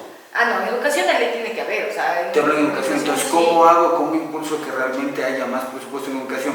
Si saben, todos los gobiernos que llegan dicen, necesitamos más dinero para educación, más dinero para salud, pero cuando llegan dicen, no hay plata. No, y aparte pueden quitarte el presupuesto también. Dicen, no hay dinero, tenemos que hacer una reforma. Es que tenemos que nosotros trabajar, ahí sí está el cabildeo político. Yo cuando hablo de cabildeo político no quiero referirme a te vendo de voto, ojo, eso no es cabildeo político, eso es de verdad trabajar, porque mira, el conflicto siempre va a haber. Conflicto en la Asamblea Nacional siempre va a existir, ¿sabes por qué? Porque existen ideologías políticas y por eso es tan importante la ideología, porque a través de tu ideología tú luchas por tu causa, así de simple. Esa es la ideología política, porque todos dicen, me daba chiste cuando yo escuchaba a un candidato que estaba para la presidencia, no me acuerdo en qué periodo, decía, mi ideología política es servir al país, decía, Dios mío, no voten por él, nunca jamás. Entonces tú necesitas una ideología para cuando existe cabildeo político, para cuando existe en este caso el conflicto, tú sepas desescalar el conflicto y llegar en este caso a la solución que tú necesitas tener, en este caso para la ley. Después de la parte investigativa que te estaba comentando de las fuerzas de orden, que también viene muy enganchado a la parte de educación, viene la parte de la sanción. ¿Por qué la sanción? Porque tenemos que nosotros hacer una reforma del Código Orgánico de la Función Judicial. ¿Por qué? Porque tienen que ser sancionados los jueces corruptos, tienen que ser sancionados.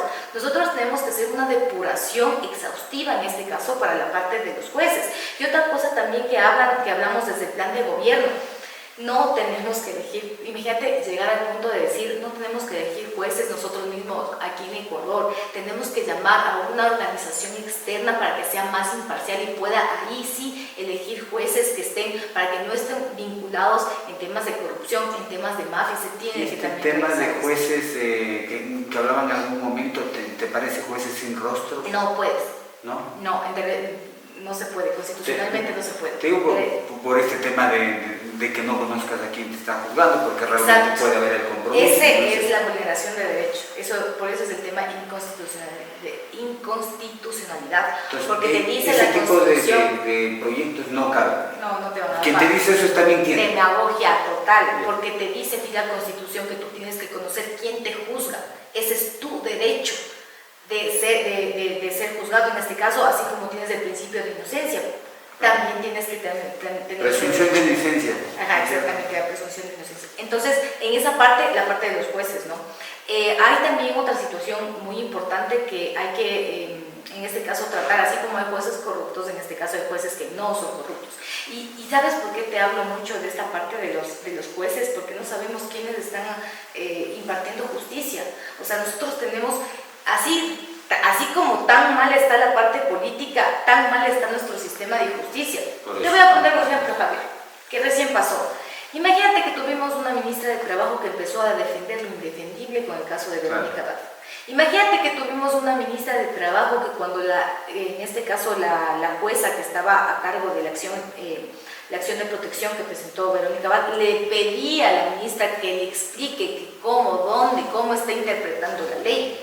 ¿Y sabes lo que pasó con esa ministra de Trabajo? Ya renunció, pero ¿sabes qué era la ministra de Trabajo? Jueza de Trabajo. ¿Puedes creer que en qué clase de personal judicial están poniendo los derechos? De trabajo. Sigue siendo jueza, pero por comisión de servicios se va a ser ministra. Y ahora imagínate qué credibilidad va a tener esa señora en la vida. Nunca. Por eso es que hasta nosotros tenemos que tener ética para nosotros poder hacer una buena representación. Ya, por esa parte vamos a la parte sancionatoria. Y la última parte que te estoy hablando todo de la parte de la política criminal es la parte de la reinserción. Quieran o no, tenemos un sistema de rehabilitación social. ¿Tenemos un sistema de rehabilitación social? Sí. Antes de pasar a la rehabilitación, se me queda algo del Sistema Nacional de Justicia. ¿Cómo reformo o cómo mejoro el sistema? Porque realmente en Cotopaxi, ¿por qué no hay denuncias? Porque sí hay denuncias, sí hay robos, sí hay problemas, pero no hay denuncias. Ay, qué buena pregunta. ¿Y por qué no hay? No hay confianza. ¿Sabes por qué? Ahí me regreso a la parte de la investigación, del refuerzo en la parte de las fuerzas del orden. Muchas veces el propio policía te dice, arregle. ¿Sí o no? Sí. Ya. Te dice o no te dice, ya arregle, porque si no... En lo de tránsito especialmente. Exactamente. Pero ahora, ¿qué pasa cuando se comete un delito? Porque si te roban, te dicen, no, ponga la denuncia. Ya. Y yo no quiero, claro, y yo no quiero decir que la Policía Nacional no da seguridad o cosas así. Yo no quiero decir que estoy en contra de la Policía Nacional. No, yo lo que pretendo es fortalecer la Policía Nacional. ¿Por qué? Y desde la parte educativa. Porque si es que ahora, Javier, tú ante una persona y dije, ¿qué confías más en un militar o en un policía para que te dé seguridad en la calle? Te van a decir en un militar. Entonces, ¿por qué tienes que desprestigiar tanto a esta parte que es la Policía Nacional? Entonces, ahora, ¿qué pasa con la Policía Nacional? Y en esta parte vamos como que uniendo jueces, Policía Nacional. Muchas veces no conocen el debido proceso, por ejemplo, cuidar la cadena de custodia. Entonces, cuando se comete un delito, tal vez de Policía Nacional, era flagrancia y no supo cómo hacer, en este caso, el procedimiento, el juez no puede juzgar. Ya no se puede seguir el proceso. Entonces, por eso es importante que aprendan, que exista más educar a los niños, educar a las primeras infancias, educar a las fuerzas de orden, en este caso, la parte de la educación. Pero ahora, ¿qué hacemos con todo? Porque esa es una solución a largo plazo. Estamos hablando, si educamos a las primeras infancias, recién tendremos cambios. Son 12 años de estudio, 16 en unos 20 años. No, verás que te estoy hablando de corto, mediano y largo plazo. Por eso ya. Ahorita yo te estoy hablando de educar. Ese proceso de educar me lleva 20 años. Sí, por eso, pero ahora de la policía depurar, tiene que seguir, a ver, rápido, o sea, lo que es inmediato, a corto plazo, obviamente, inmediatamente es la parte educativa de la Policía Nacional, y armas y armamento y todo se le tiene que dar, entregar todo, o sea, ¿qué necesitas Policía Nacional? Toma, todo. Y eso se tiene que hacer al momento que se aprueba el Estado. Eso es la solución a corto plazo que se tiene que hacer. Eso yo digo que no se va a hacer. Al momento en que tú apruebas el presupuesto, ahí está el presupuesto para las fuerzas de orden, de seguridad, pero tiene que, ya te digo, siempre venir acompañado de lo que te estoy mencionando, una fiscalización. Porque en ese presupuesto le dan a la Policía Nacional la parte de las capacitaciones. Ahí viene la fiscalización. A ver, dime, ¿en qué le están capacitando? ¿En qué están gastando el presupuesto de la Policía Nacional? Porque delincuencia sigue existiendo. Entonces, ¿qué está fallando? Ahí vengo yo también con mi trabajo de fiscalización que se tiene que realizar. Y por último, la parte, como te estaba comentando, de la parte de reinserción, de tener un sistema de rehabilitación social. Ahí sí vamos a lo que me decías, ya. Una vez discutiendo esto, nosotros tenemos aquí una cárcel, hablan hasta algunos candidatos que quieren que sea provincial, que ya quieren que sacar a la cárcel. Bueno, no van a sacar, no pueden sacar a la cárcel. Imposible. Pues sí. Eso creo que después de algunas elecciones ya le queda claro a la gente que quien te dice eso te está hablando piedras. Ajá. Creo que por fin a la gente le queda claro, porque hay algunos que por ahí hacían campaña con eso. Ahora en estas elecciones ya no te dicen vamos a sacar a la cárcel, pero te dicen vamos a dejarle regional. ¿Hay paso para eso y qué plan tenemos ahí en esa parte? Primero, antes que nada, déjame decirte algo que yo estoy escuchando de propuestas. No puede haber pena de muerte. No puede haber pena de muerte. Si no se reforma la Constitución. Ya, no puede haber pena de muerte. En este caso. ¿Ningún caso? No, Actualmente. Actualmente. Si que haya pena de muerte, estamos hablando de la Constitución. No puede haber pena de muerte, no hay cadena perpetua y tampoco existe no puede haber tampoco la inyección letal. He escuchado candidatos que están diciendo esa situación. Hablar de inyección letal. Entonces, no se puede hacer eso y como les digo, hay dentro de la Constitución el sistema de rehabilitación social. ¿Qué pasa? Tampoco hay una fiscalización porque hay un presupuesto que se entrega para que exista un sistema de rehabilitación social. Entonces, están fiscalizando eso para saber qué es lo que están haciendo ahí adentro. ¿Están fiscalizando? Yo les pregunto a ustedes, nunca jamás. Entonces, el derecho penal te dice a ti, y me voy por el derecho penal que está, te habla de la reinserción, porque una cárcel no es solamente que tienes que estar ahí metido adentro toda tu vida, no, te habla de que tú tienes que tener un programa para que en este caso, dependiendo sea la persona, exista o no rehabilitación. ¿Y por qué te hablo de dependiendo sea la persona? ¿Tú crees que nosotros tenemos psicólogos forenses? No. ¿Tú crees que por lo menos... De hecho, hasta la policía forense no sé qué tan capacitada. Nosotros no tenemos en verdad un sistema ni siquiera bueno, investigativo y fuerte, que nos toca llamar a Estados Unidos para decir, oigan, investigando esto porque necesitamos. O sea, ni siquiera para eso tenemos fortalecida la parte de la policía o la parte de... Pero en ese caso sí, un asambleísta está tomando manos porque de eso tiene que ver mucho el presidente, claro, fiscalizar, exigir. No, en eso fiscalizar nosotros. Si no es tu línea de gobierno, lastimosamente, sí es una pelea mucho en contra. Por el tiempo, te voy a pedir por ahí algo que se nos quede más en propuestas, algo que quieras decirle a las personas en este momento que te están viendo, ¿qué otras propuestas vamos a tener? Porque de aquí en el otro segmento la ciudadanía pregunta. Claro. La ciudadanía es la encargada ahora de decir esto quiero saber de parte de la y la verdad es que, ¿por qué me demoro más en el tema de seguridad? Porque en verdad esto es un tema que si es que queremos trabajarlo, lo tenemos que trabajar bien, porque si no, no se va a acabar nunca la inseguridad. Y es en el que más me demoro porque lo hemos hecho muy estructurado para que pueda tener, en verdad, para que funcione. Porque caso contrario, simplemente quien quiere te va a decir, voy a dar más armas y se acabó, así de simple. Y la parte que nosotros también vimos es lo que te hablaba del trabajo y de la parte económica. Trabajo voy directamente a las pymes, directamente a los emprendimientos, directamente a eso que yo he estado trabajando casi desde que inicié la parte de... ¿Cuáles pueden ser las reformas ahí? Primerito, antes de reforma, porque cabe recalcar que ya existen leyes, por ejemplo, la Ley Orgánica de Emprendimiento y Innovación, la Ley Violeta, la Ley de Equidad Salarial. Una ley de economía naranja. La Ley de Economía Naranja. Hay todas las leyes existentes para las pequeñas la pequeña empresa. Pero lo que no existe, que nosotros también tenemos que hacer, es la evaluación del impacto de ley. Eso se tiene que hacer desde el legislativo. Eso no hay. No hay. Entonces, ¿qué pasa? Que dentro del legislativo... Yo lo he escuchado, pero de lejos. Ya, pero ¿qué pasa? Que dentro del legislativo lo que tú dices es, bueno, yo te hago la ley y ya hice la ley, y esta persona hizo la ley, cumplió con su propuesta y se acabó. Sí, es que... Ya, ahora tú como buena legisladora tienes que hacer una evaluación del impacto de ley para decir, no, aquí no está existiendo, por ejemplo, una buena difusión de parte de las instituciones, fiscalizamos, de parte de las instituciones no está existiendo en verdad una buena ejecución de la parte legal. Y en este caso también de las pymes, simplificación de los procesos para poder hacer legal cualquier tipo de emprendimiento. Simplificación de procesos. Pero en todas las instituciones, municipios, claro que sí, todo que se tiene que hacer. ¿Qué problema? Ya, municipio lamentablemente, acuérdate que es autónomo, entonces por ser autónomo, Pero como legisladora no puedo decirle, por favor... Podemos nosotros también llegar a ser gobiernos autónomos, claro, sí, claro que sí. Porque a uno le desespera. Y por último, la parte de economía, nosotros nos vamos al pequeño agricultor, necesitamos trabajar y fiscalizar en qué está haciendo el Ministerio de Agricultura, porque no es lo mismo que tú solamente entregues un kit con un poco de semillas, un poco de fertilizantes, y tú le hablo porque 2 libras de urea y te hablo porque salgo, ya te conté mi historia desde dónde salgo yo, entonces no es lo mismo que tú cojas y le digas eso a la persona, sembrará, verá cómo le va, muchas gracias, ahí está su producto, adiós.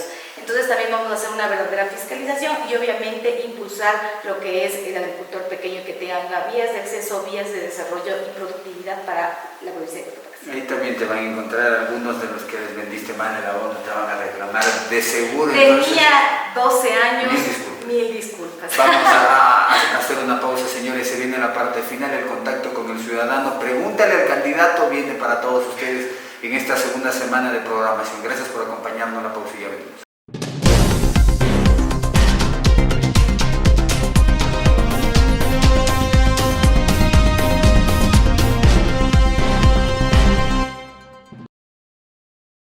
En la Cooperativa Andina seguimos innovando para ti. Ahora puedes pagar tu permiso de funcionamiento del Cuerpo de Bomberos de la Tacunga de manera ágil y segura. Hazlo desde nuestras agencias o en nuestra página web con solo tu número de RUC y muy pronto desde nuestra app móvil, más fácil y rápido. Descubre más en www.cobandina.fin.es. Cooperativa Andina, innovamos para servirte mejor.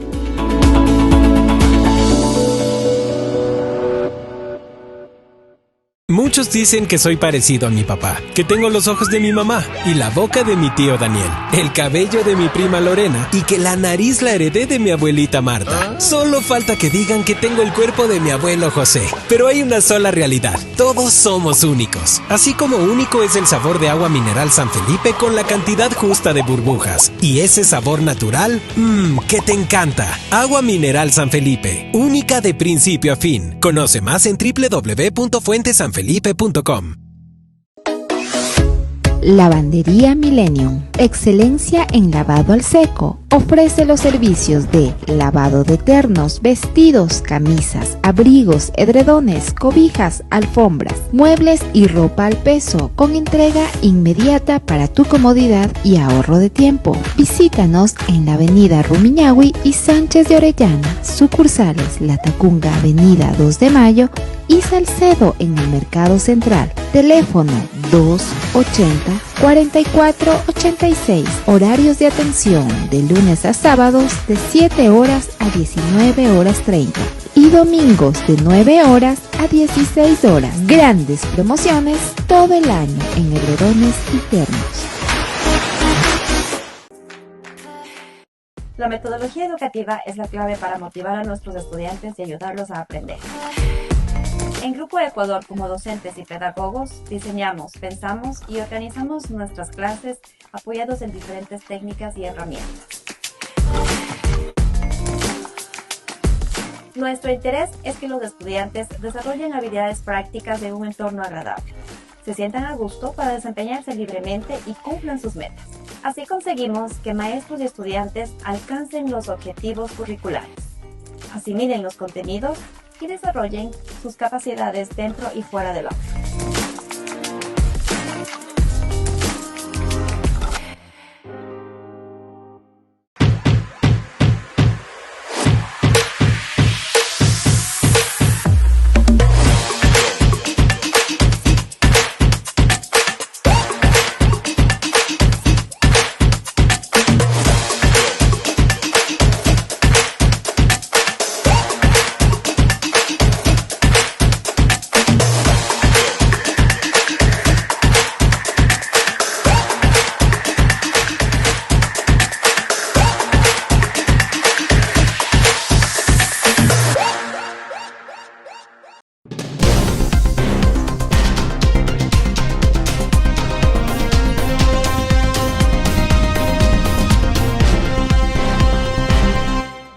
Y estamos de regreso aquí en su programa Decide tu Voto, un espacio destinado para mantenerlos informados y también llevarlos a las urnas con esta información, con las propuestas, con los trabajos que dan a compartir los candidatos asambleístas. En esta oportunidad con Charlene Pacheco, quien es candidata a la Asamblea por Cotopaxi en el partido Izquierda Democrática. En el anterior segmento conversamos un poco más acerca de sus proyectos y propuestas como tal.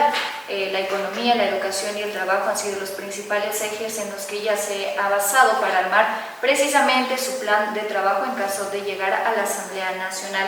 Y en este sentido, vamos con el segmento en donde el ciudadano le pregunta al candidato, teniendo en cuenta estas respuestas y también teniendo en cuenta la información que nos ha compartido Charlene, nosotros vamos a conocer la primera pregunta.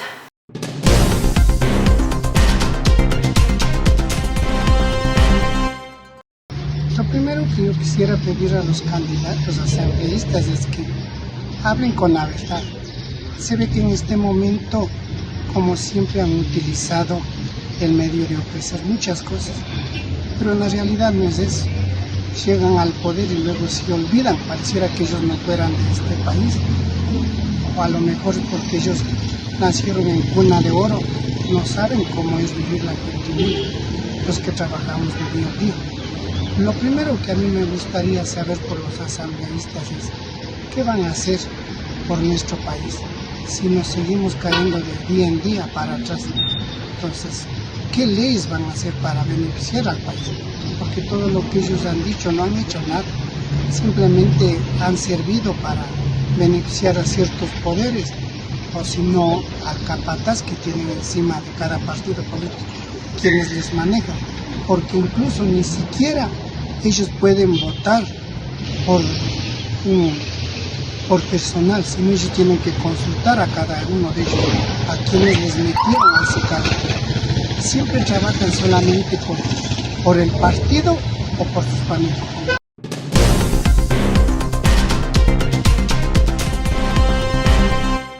Recordemos que en Ecuador muchas veces se ha dicho que hay una sobresaturación de la parte legal. Es por ello que de acuerdo al cuerpo legal normativo que nosotros ya tenemos, se va en este caso, a presentar reformas, primero a la Ley Orgánica de Educación Superior, Ley Orgánica de Educación Intercultural, también a la Ley Orgánica del Consejo de la Judicatura, también se lo va a realizar a la Ley Orgánica de Emprendimiento e Innovación. En sí también lo que nosotros tenemos que realizar, aparte son, como mencioné con anterioridad, las evaluaciones de los impactos de ley. ¿Por qué motivo estoy hablando de estos cuerpos normativos específicamente? Porque desde ahí se va a basar el trabajo, parte del trabajo legislativo que nosotros vamos a realizar dentro de la Asamblea Nacional.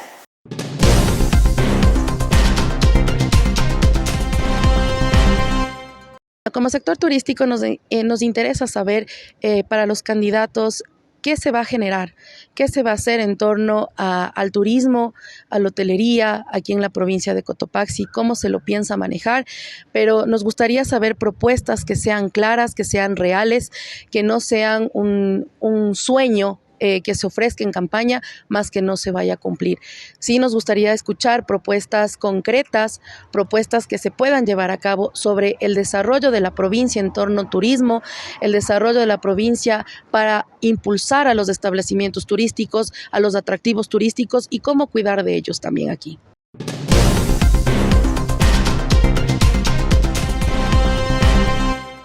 Cabe recalcar que en el mes de marzo del año 2024 ya se aprobó en este caso las reformas correspondientes a la ley orgánica para impulsar la parte turística de aquí de Ecuador. La pregunta sería si es que nosotros, en este caso los legisladores actualmente electos de la provincia de Cotopaxi realizaron o no cualquier tipo de fiscalización, en este caso a la ley. Por lo que nosotros dentro de la Asamblea Nacional lo que tenemos que hacer para la parte turística, sobre todo para Cotopaxi, es saber, conocer y evaluar si es que esta ley conocen las diferentes empresas o medios turísticos que tenemos dentro de la provincia. Eso es sumamente importante por cuanto ya se ha dado varias aristas que benefician al turismo dentro de la provincia de Cotopaxi. Más aún tenemos que también fiscalizar en este caso para conocer si es que desde la prefectura existe o no ya proyectos de vialidad entre cada uno de los cantones de aquí de Cotopaxi. Cabe recalcar que parte de la productividad, parte también del incentivo al turismo es que nosotros tengamos vías de acceso, porque la ley existe. Ahora, la aplicabilidad dentro de cada una de las instituciones competentes, eso hay que fiscalizar y conocer si es que se está realizando dentro de la provincia de Cotopaxi.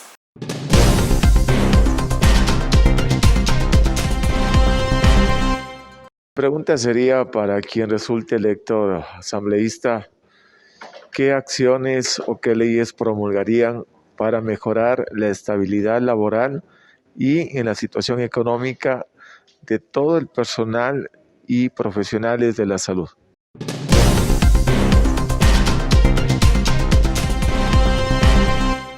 De acuerdo a las funciones que tengo yo como legisladora, primero es importante destacar que cuando sea la aprobación del presupuesto general del Estado, la parte de salud esté debidamente acompañada por nosotros como Estado para que obviamente tenga las facilidades correspondientes para que exista un verdadero sistema de salud para nuestro país.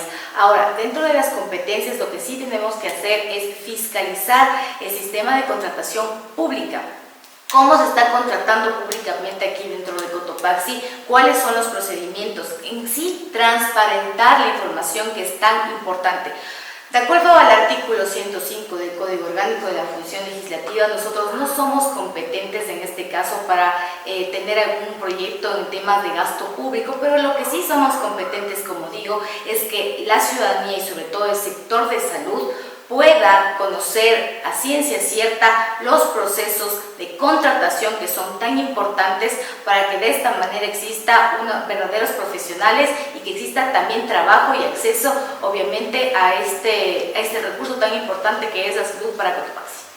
Estas han sido pues las respuestas compartidas por Sherlyn Pacheco, quien es candidata de Izquierda Democrática, a estas preguntas que han hecho los ciudadanos aquí en el Cantón Latacunga y a nivel provincial. Y en este sentido, y mi querida candidata, quisiera ahondar un poco en el tema de tus propuestas, en el tema del plan de tu trabajo, y nos mencionabas en el tema económico que pretendes fomentar vías de desarrollo para Cotopaxi.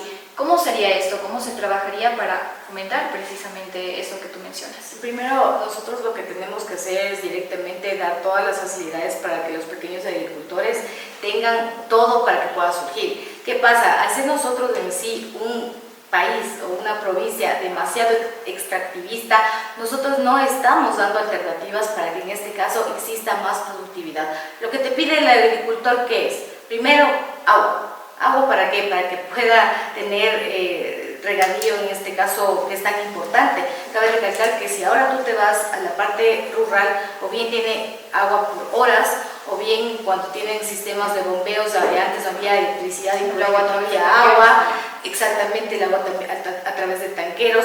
Entonces, sí, la empresa privada es muy importante también para la provincia, pero no tenemos que solamente dar prioridad a estas empresas grandes, sino también, en este caso, llegar hacia los pequeños agricultores, llegar hacia la mediana y pequeña empresa y también tecnificar el agro. ¿Por qué? Porque lamentablemente la falta de tecnificación ha hecho que nosotros como Cotopaxi no impulsemos a todo lo que nosotros podamos, los productos que nosotros tenemos dentro de Cotopaxi. Así que esas serían en sí las propuestas inmediatas para que nosotros podamos fortalecer la economía de estos pequeños agricultores. Y en este sentido, Sherlyn, ¿cómo se podría hacer para trabajar en el tema de los intermediarios? Porque hay productores aquí de la provincia que se quejan en ese tema. Los intermediarios dan a un costo, los productores a un costo, y el que menos gana es el productor. Pero es que pasa que el productor no tiene cómo llegar hacia el consumidor. ¿Y cómo no tiene? Se fomentaría entonces esta relación directa productor-consumidor. Exactamente, eso es lo que se tiene que hacer. Y eso se trabaja, es más, directamente muchas cosas no son competencias del legislativo, pero claro que sí son competencias de las otras autoridades que son aquí territoriales, en donde también tienen que ayudar. Y ahí estamos nosotros, pues, para dar el acompañamiento correspondiente. Y como digo, se necesitan vías, se necesita acceso, se necesita dar la facilidad para que las personas salgan desde cualquier lugar de la provincia, porque no solamente los que estamos aquí cerca de Latacunga, Pujilí, Saquicilí, entre nosotros podemos, Salcedo podemos trabajar, también tenemos los Iquitos, Bangua, La Maná, tenemos que traer también esa economía circular a la provincia, porque claro, es importante que nosotros salgamos hacia otros lugares del país, hasta lugares del mundo para poder trabajar, pero aquí también en Cotopaxi se necesita fomentar en esta situación la economía circular para que sigamos sobresaliendo y que Cotopaxi en sí ya sea una de las provincias más productivas. Somos la segunda provincia que puede sembrar todo el tiempo del año, por eso es que tenemos que nosotros potencializar todas esas situaciones para que la provincia de Cotopaxi esté en perfectas condiciones para que todo el Ecuador pueda también decir que Cotopaxi está arriba entre las grandes empresas e industrias del país.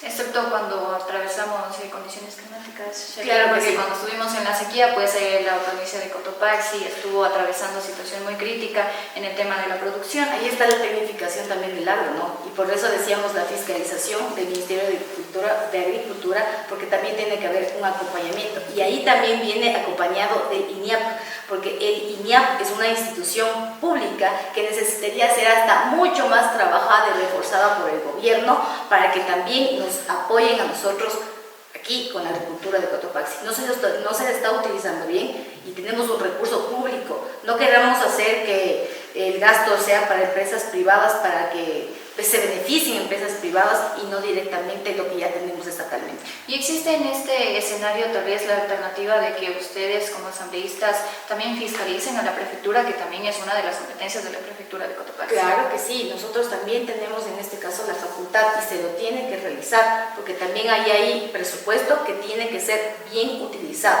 no solamente en lugares visibles para decir que se está trabajando, también en zonas en donde no hay vías ni siquiera para llegar por vehículos, en donde hay zonas que no pueden sacar sus productos a ningún lugar porque no tienen cómo llegar hacia otras partes ni de la provincia, así tampoco del país. Entonces, como bien menciono, hay mucho por trabajar por Cotopaxi. Y siempre va a ser la voluntad política, voluntad que yo sí la tengo y obviamente porque necesito y como he caminado tanto por territorio, sé las necesidades que han tenido muchas personas que se han acercado hacia nosotros para decirnos, necesitamos su ayuda y obviamente necesitamos cambiar la metodología de la política. Pero cabe recalcar una cosa que la voy a seguir insistiendo. Esto, todas las necesidades que se tienen que trabajar, se lo hace con la ciudadanía. Que ya no se quiera pensar que el político es de todólogo. Por eso es que yo al inicio dije, ¿quién sabe más, el asesor o el pueblo? Y sabe el pueblo. Por ende, tenemos que trabajar directamente con la ciudadanía para en verdad hacer leyes y en verdad cumplir nuestro trabajo como legisladores de una manera correcta para la provincia. Otro de los temas que tú abordaste en el espacio anterior era el tema de fiscalizar a las fuerzas del orden y fiscalizar al sistema carcelario para el tema de la reinserción. ¿Cómo se garantizaría esto? Una reinserción, este tema de la rehabilitación como tal, garantizar que se cumpla una rehabilitación de las personas. Tú lo has dicho, fiscalizar el cumplimiento de una verdadera rehabilitación social, porque a la final nosotros, ¿por qué seguimos teniendo tantos amotinamientos? En este caso, ¿por qué seguimos nosotros con amotinamientos y también el tema de la alimentación? Exacto. Porque aquí en Cotopaxi al menos pasó que familiares de las personas privadas de libertad trajeron donaciones, quintales de papa, quintales de arroz, porque resultaba que los privados no contaban con el alimento. No contaban con alimentación, a pesar de que existe un presupuesto para la alimentación. Entonces, ¿dónde están todos esos recursos? Entonces, ¿en dónde se está gastando? Porque si no están siendo utilizados para el fin que son, algo está pasando en esta situación que se tiene que, en verdad, dar un seguimiento correspondiente. Porque al final el hecho de que, aunque estén dentro de la cárcel, existe presupuesto estatal, presupuesto que sale desde los bolsillos de los cotopaxenses, de los bolsillos de los ecuatorianos, y que se tiene que conocer en verdad dónde están. Algo que se me olvidaba era el hacinamiento de las cárceles. Cabe recalcar que existe lamentablemente esta situación de los hacinamientos, en donde en este caso diferente. La Corte Iberoamericana de Derechos Humanos también hablaba sobre el indulto a delitos menores, pero menores, pequeños, que se deberían en este caso poner en la palestra, en este caso política, para que se baje la cantidad de reos y sobre todo que se pueda dividir en verdad por máxima, mediana y mínima, porque no existe tampoco eso, lamentablemente se ha perdido, y obviamente las personas también ahí corren peligro, quienes cumplen delitos menores en cualquier tipo de cárcel a nivel nacional. En este contexto también un candidato ha mencionado que una de sus propuestas es que los privados de libertad empiecen a trabajar para comer. ¿Tú qué opinas frente a esto? ¿Es viable? ¿No es viable? En realidad todo es viable cuando se tiene que realizar algo que va a servir al reo. En este caso, si es que trabajar sirve, obviamente parte del sistema de rehabilitación social, está muy bien que puedan obtener su trabajo, porque cuando hay la reinserción dentro de la sociedad, se supone que dice nuestro sistema que tienen que salir aptos para que puedan sobrevivir en este caso. Entonces, ¿cómo no voy a estar a favor de que un reo trabaje? Claro que sí, es más, sí trabajan. Yo recuerdo claramente que hasta hacen ciertas situaciones o manualidades o cosas puntuales con madera que han estado realizando allá y lo han sacado para venta acá en la provincia de Cotopaxi, pero ya no se ha realizado hace mucho tiempo esa situación. Y a nadie le importa tampoco, o sea, no le interesa, solo dicen, bueno, que ahí estén en la cárcel y se acabó. Pero también es importante saber que en algún momento esa persona va a cumplir una pena y va a regresar a las calles, y por eso no hay que decir no me interesa, porque sí es de mucho interés de nosotros saber qué ciudadano está al lado nuestro. Exactamente, si no se garantiza esta rehabilitación como tal, el delincuente del privado de libertad sale, vuelve a cometer el mismo error y es probable que vuelva a regresar. Y ahí es donde también existe la situación de la parte judicial, que por eso es que la falta de un buen procedimiento o la falta de cumplimiento de la garantía que se tenga que dar al debido proceso es lo que luego dicen más leyes tiene a favor el delincuente que la persona, cuando no es así en realidad. No es así, más bien la falta de buen uso de la ley y del buen procedimiento desde las fuerzas del orden es lo que va a permitir también que nosotros tengamos una excelente seguridad para Cotopaxi. Estas han sido pues las propuestas, el plan de trabajo de Sherlyn Pacheco, quien es candidata a la Asamblea por Cotopaxi, por el Partido Izquierda Democrática. Estamos ya llegando a la parte final, mi estimada. ¿Qué decirle a la ciudadanía? Bueno, en sí, decir a la ciudadanía que no se deje llevar por el arrastre presidencial. Por el arrastre presidencial, lamentablemente, han llegado cuadros o candidatos que hasta el día de hoy no han hecho absolutamente nada por la provincia.